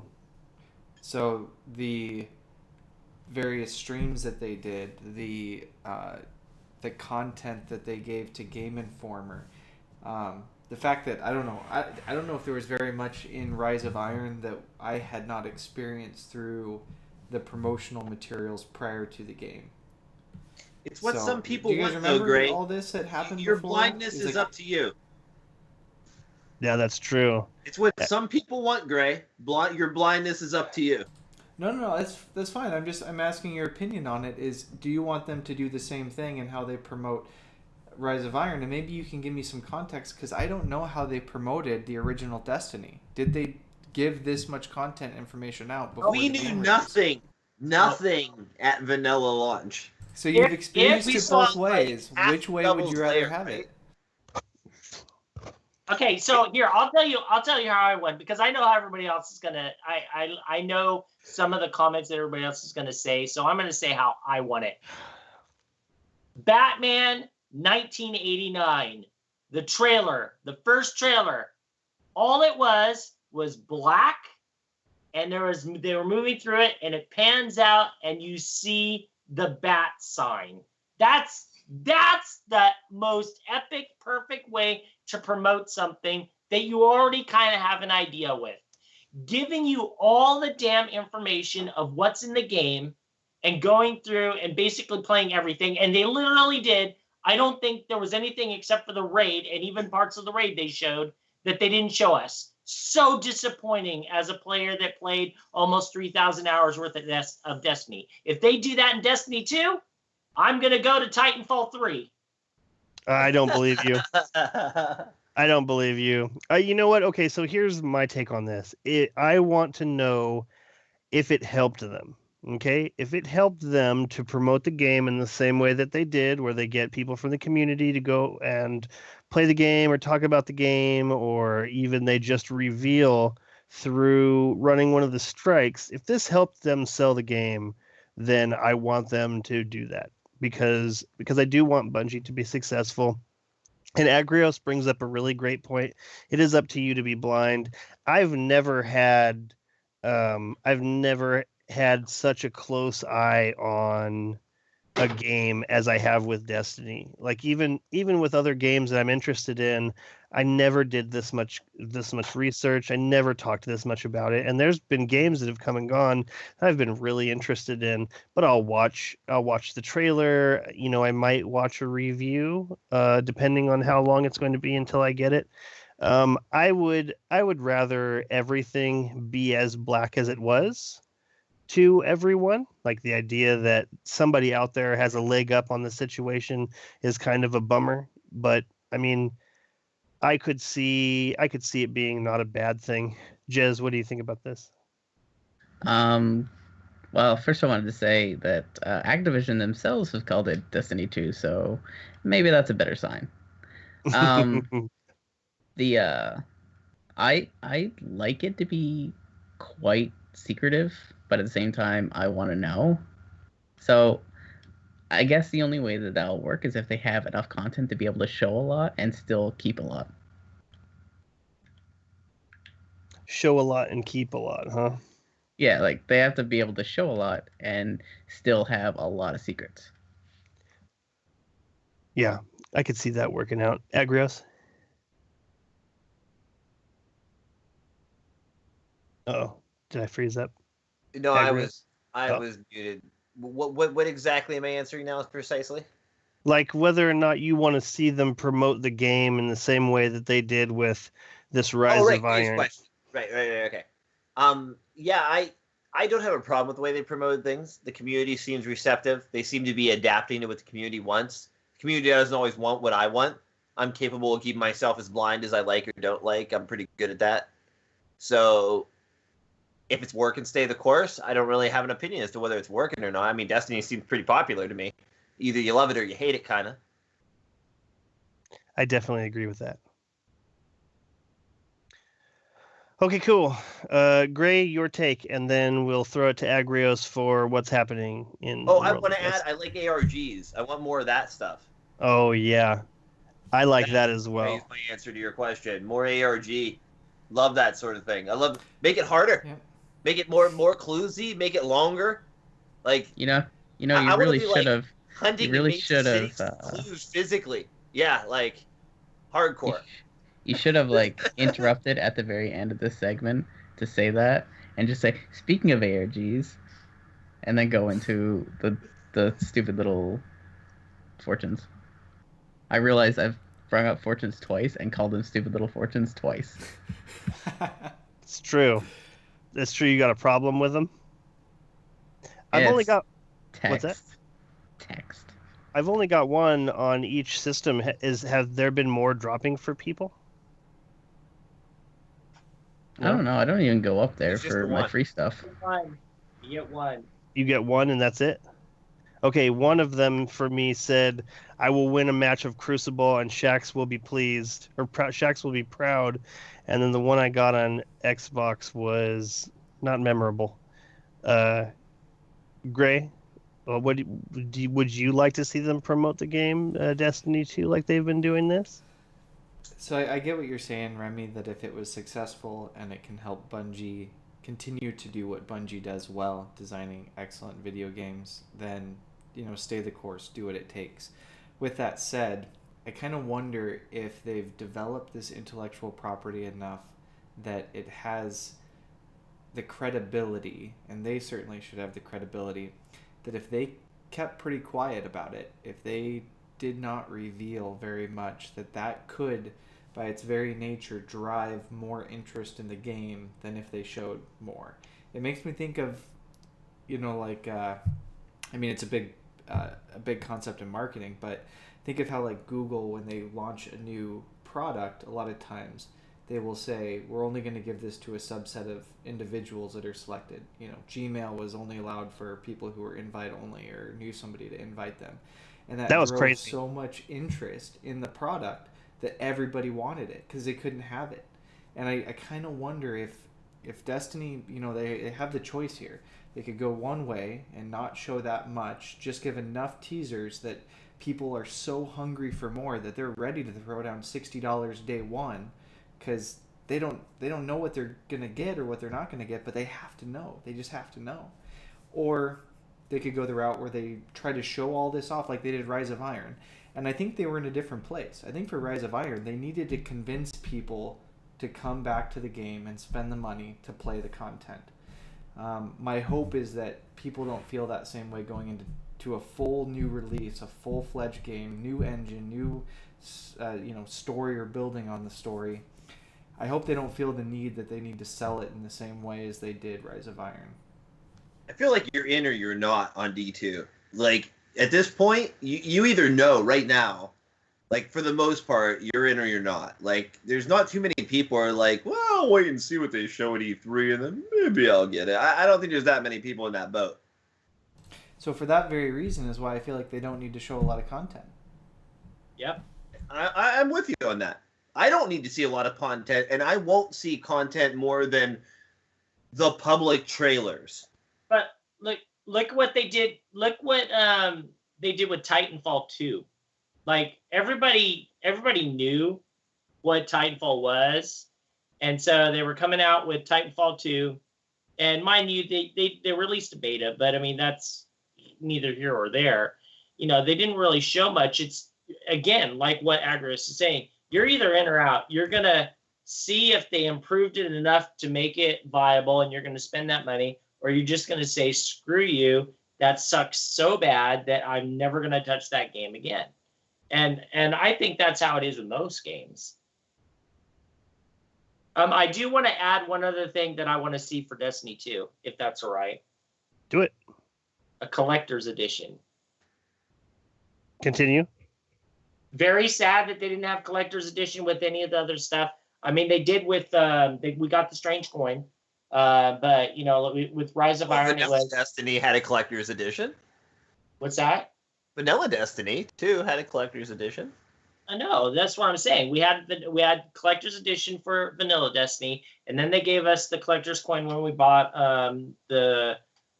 I don't remember which one it was that we've got the coin. So you're saying you thought Rise of Iron was big enough to deserve a collector's edition? I think we should have done one. Yeah. Oh, I didn't. That wasn't even a thought to me. I didn't expect it. If you're trying to sell your game and you want the people to buy, that's a way to do it. Yeah, I don't want too many of those, though. I'm not looking to dump a bunch of money into, like, a necessary collector's edition. I was happy buying a collector's edition for Vanilla Destiny. I was happy buying collector's edition for Taken Destiny. I felt like that was sufficient. I think one collector's edition per year is definitely enough for me. Well, what about this? I say Destiny 2. I want a collector's edition.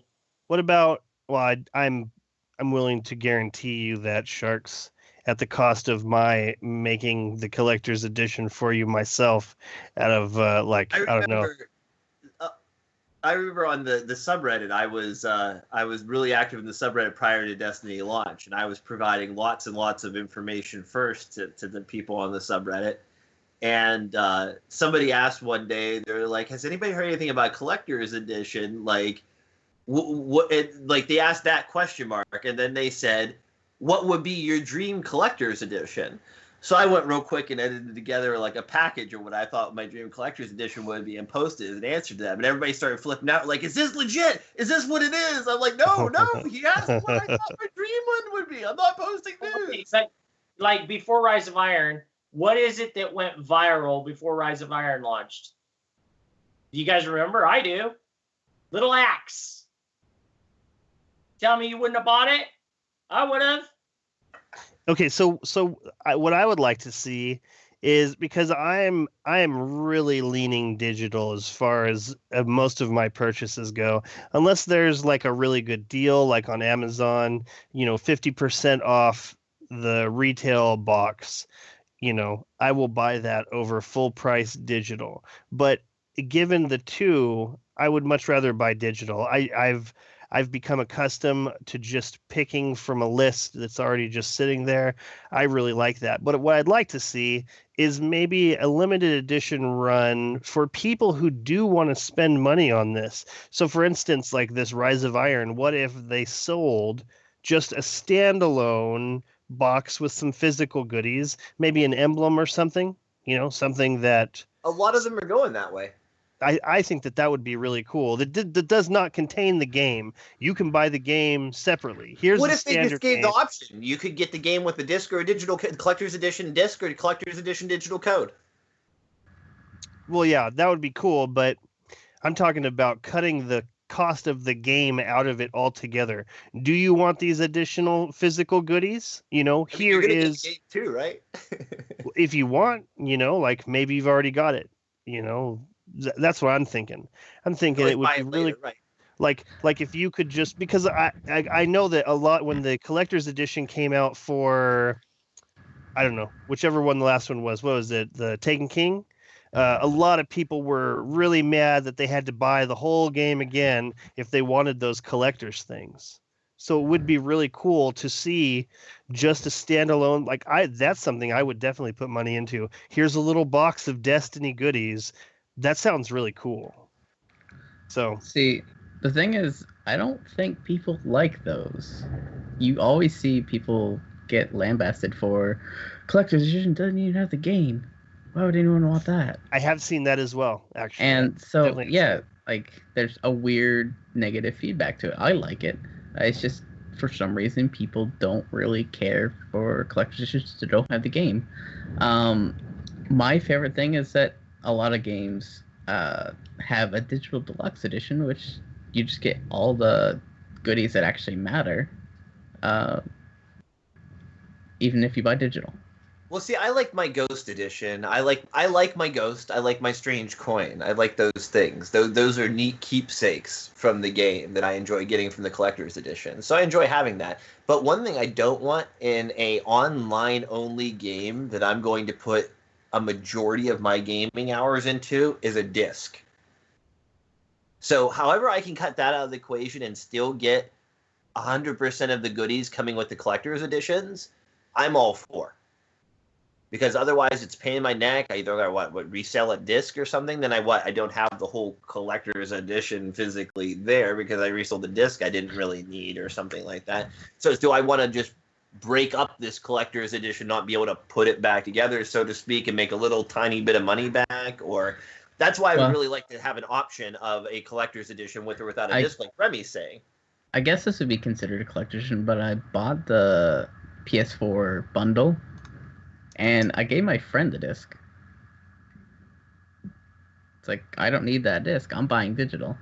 Here, I feel that same way, but my OCD... See, I was fortunate, actually. I was getting the collector's edition, the Ghost edition, but it wasn't going to be here by launch. Like, there is all kinds of backups on those, and it wasn't going to come till the middle of the day at launch. Amazon didn't have, like, midnight delivery or anything like that. So when I got a Ghost edition, that was going to hold me up. Fortunately, I won the digital edition that Guardian Radio gave away. So that's how I got my digital edition. Now, in hindsight, I would have been really, really annoyed having to put that disc in all the times that I wanted to play. Every time I wanted to go play something else, it was really nice being able to, when I'm playing Fallout 4, for instance, have the Fallout 4 disc in, be playing Fallout 4 and just flip over to Destiny without having to get up and change anything. I have kind of two perspectives on whether I prefer digital or not. If it's going to be something I'm playing online and a lot, well, then I don't want to have to deal with a disc. But if it's something that's going to be single player and I'm going to play through for like a month or month and a half intensively and then maybe trade in or sell on eBay, then I definitely want to have the physical media for that. So that's kind of what defines on what I try to purchase for what game I'm getting. Want to know what my definition is? If it's a game, I want it digital. You have no interest in reselling a single player experience that you're only going to spend a month or so with?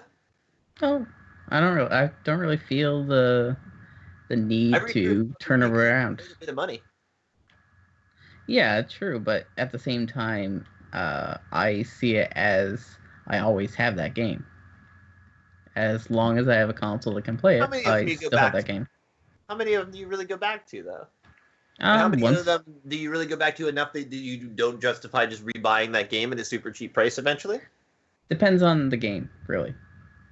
Like, there's a lot of single-player things that I go back to just because they have very key single-player experiences. Like, I don't buy too many single-player only games that aren't quirky or weird that were cheap to begin with. Even the old games that I go back to that tend to be multiplayer, not online experiences, actually. Like, I know I went back to, like, Worms Armageddon for forever to play that with my friends sitting in my living room. And I had a lot of fun with that, going back to it. But there are a lot of games that I always kept around because I liked a lot. And I'm like, I'll go play that again someday. But there's always so many new things coming out that I found that I was just wasting money letting them sit there. I could always rebuy them if I really wanted to. Yeah, a lot of games, it's like, I shouldn't even buy it. I shouldn't even bought it now because I'll just play it when it's already on sale. So I feel like that's almost a cop-out that PC has kind of lorded over us. There's a couple things I'm really happy I binged on from a Redbox rental for 2 days and never invested anything else in beyond that. Oh yeah, BioShock Infinite. I played the holy hell out of that for like 2 days, or maybe 3 days, and then I beat it and I gave it back, and then it was free, not too long ago on Games on Demand. I used to GameFly a lot before Destiny days. I used to just play games. I used to just eat them up for gamer score, which is actually why I bought Final Fantasy 15 on Xbox, because I want the gamer score. Okay, let's move on. Jez, have you finished the book? And do you think that they're going to let you finish the book after the events are done? There's a lot of people talking about finishing the book in private matches, specifically the SRL side.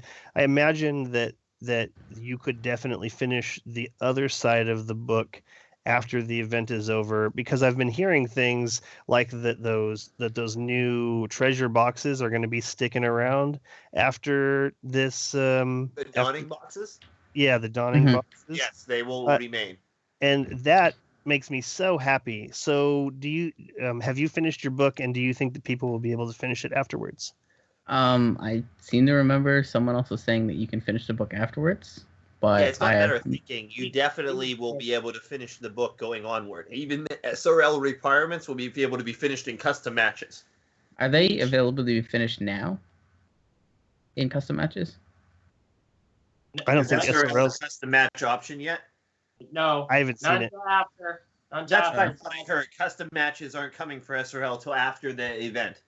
See, I didn't know. I didn't know that.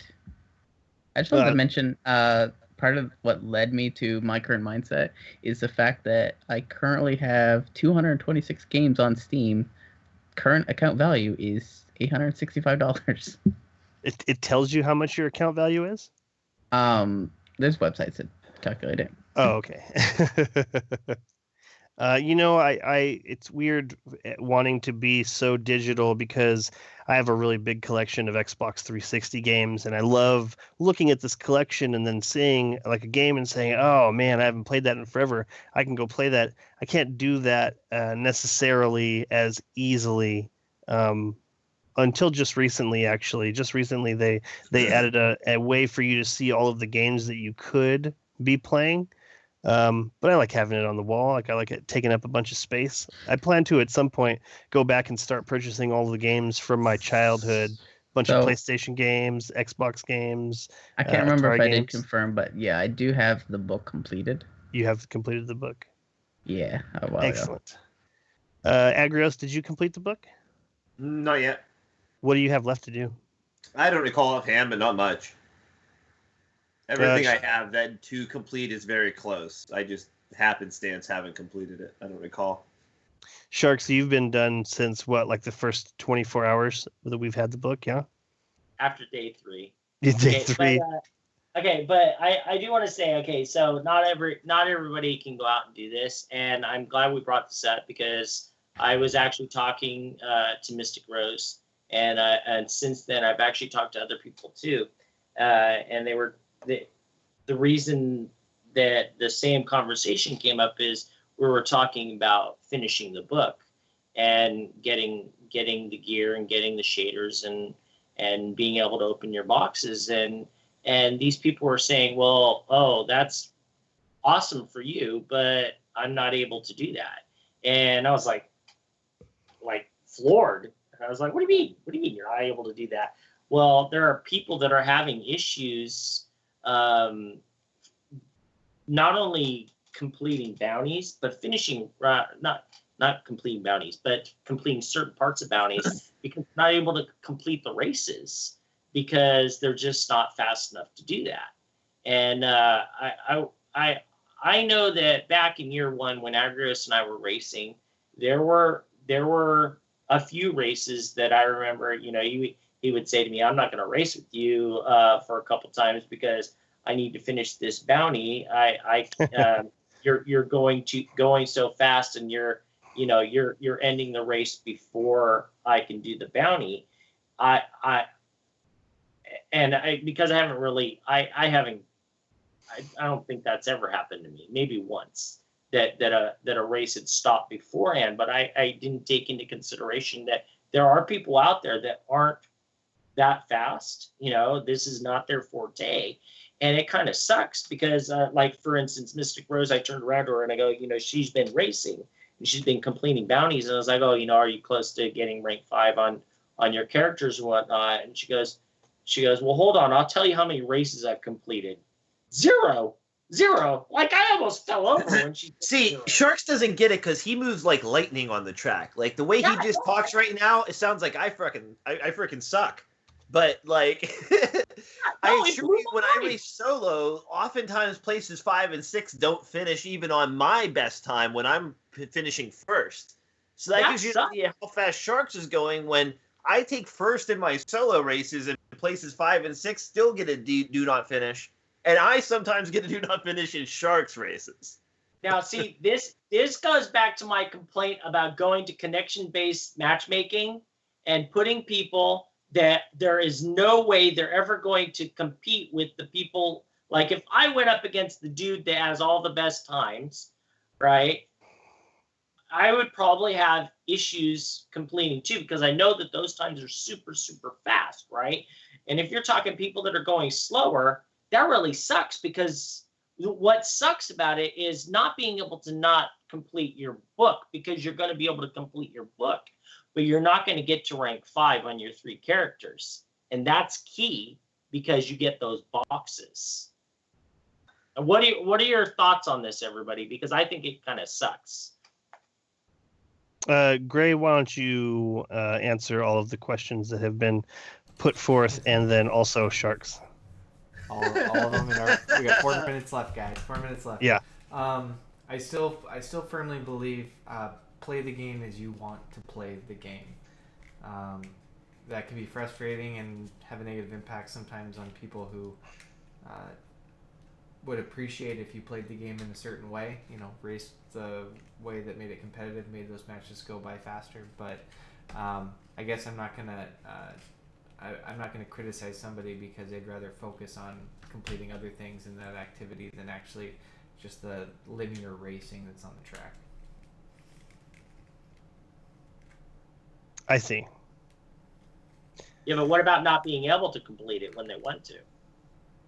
And Great. what Have about you had any problems being a rookie completing races?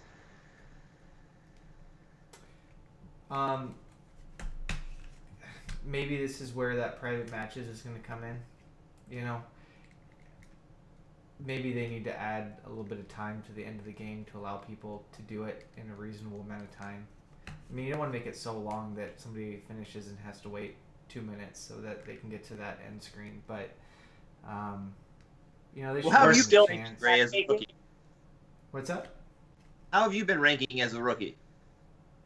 Well, I'm not necessarily a rookie. I did this last year. Oh, you did? I thought you came after last year. Yeah, I was double platinum in DTR for Sparrow Racing League. So Never mind.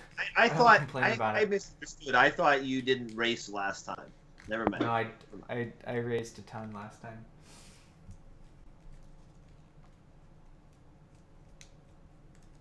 So, I mean, I think that the private matches will fix some of that.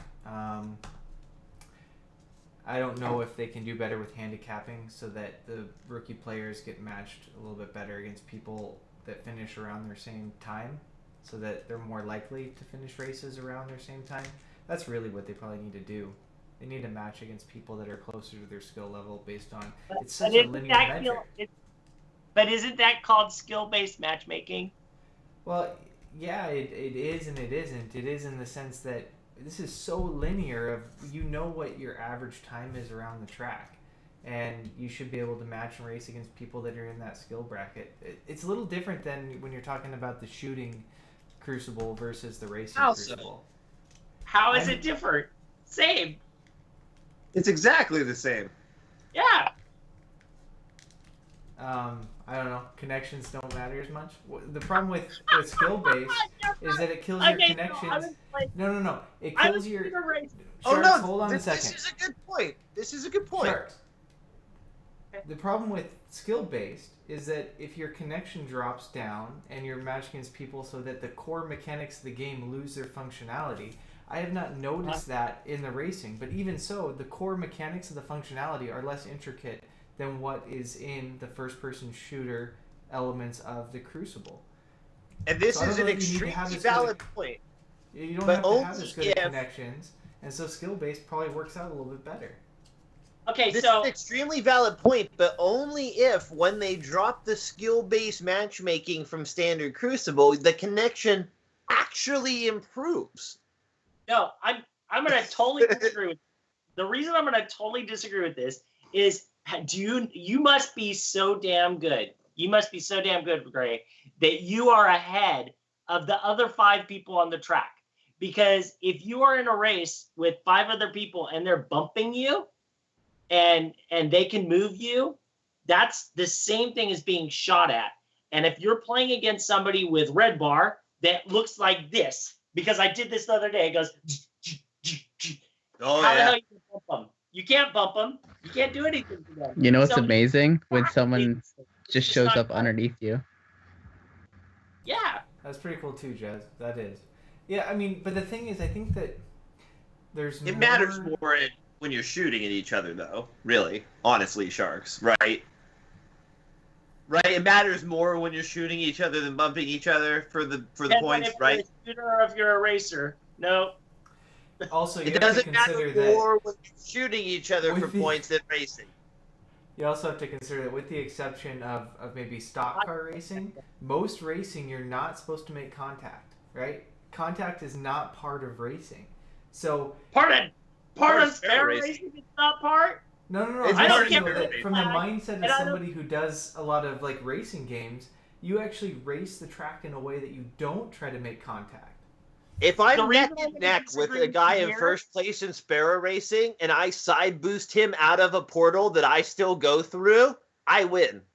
Okay, so the reason the way I'm gonna disagree with you here is I watched Deej do a stream, and you know what his whole thing is? It's knocking you out so you can't hit the gates. So that's Deej, the Bungie manager. I final stretch one matches based on me side boosting the other guy neck and neck with me right out of the last portal. Guys, I'm not saying it's not a valid strategy. That is a very valid strategy. What I'm saying is that if we're talking about racing games versus shooting games, right? Most racing games, contact isn't part of it. Shooting and connection-based matchmaking. Even with good connections, the contact, the contact points are not consistent enough, right? The physics aren't there. We talked about this last week. If it was there, it'd make more sense.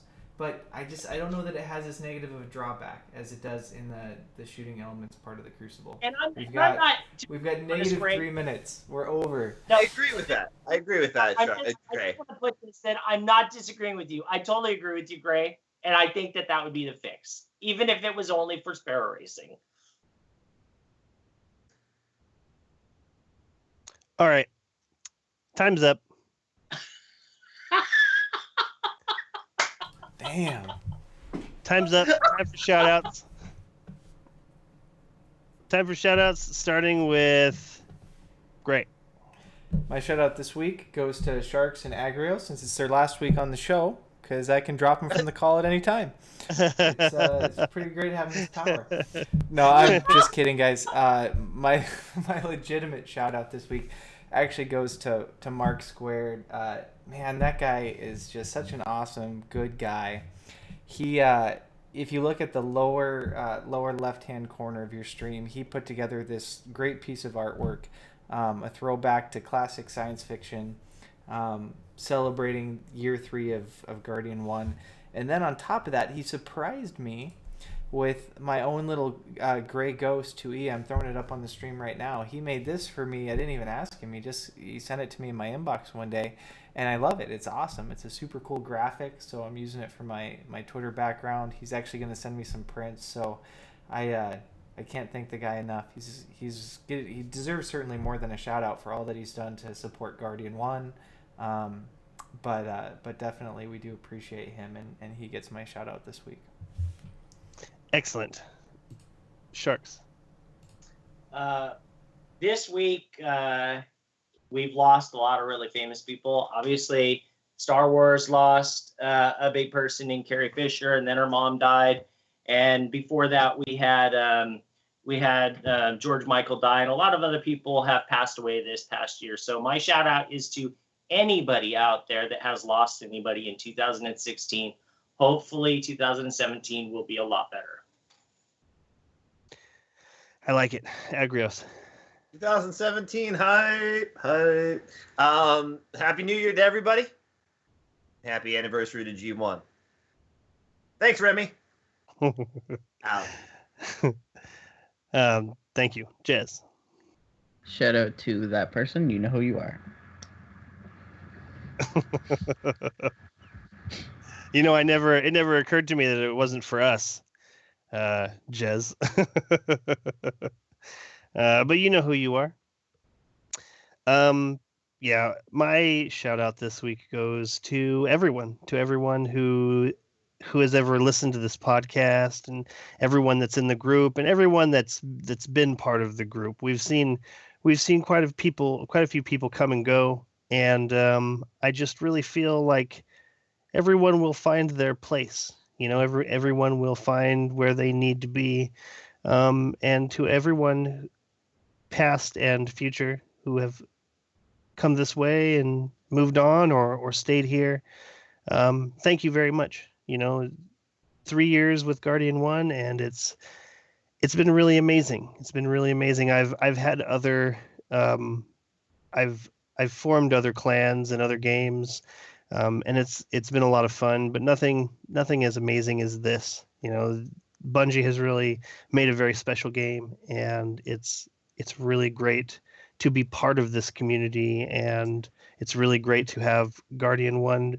You know, I'm just so thankful. I'm just so thankful to everyone who's helped and who's been here and who's participated and really helped make Guardian 1 what it is. So to everyone out there, thank you very, very much.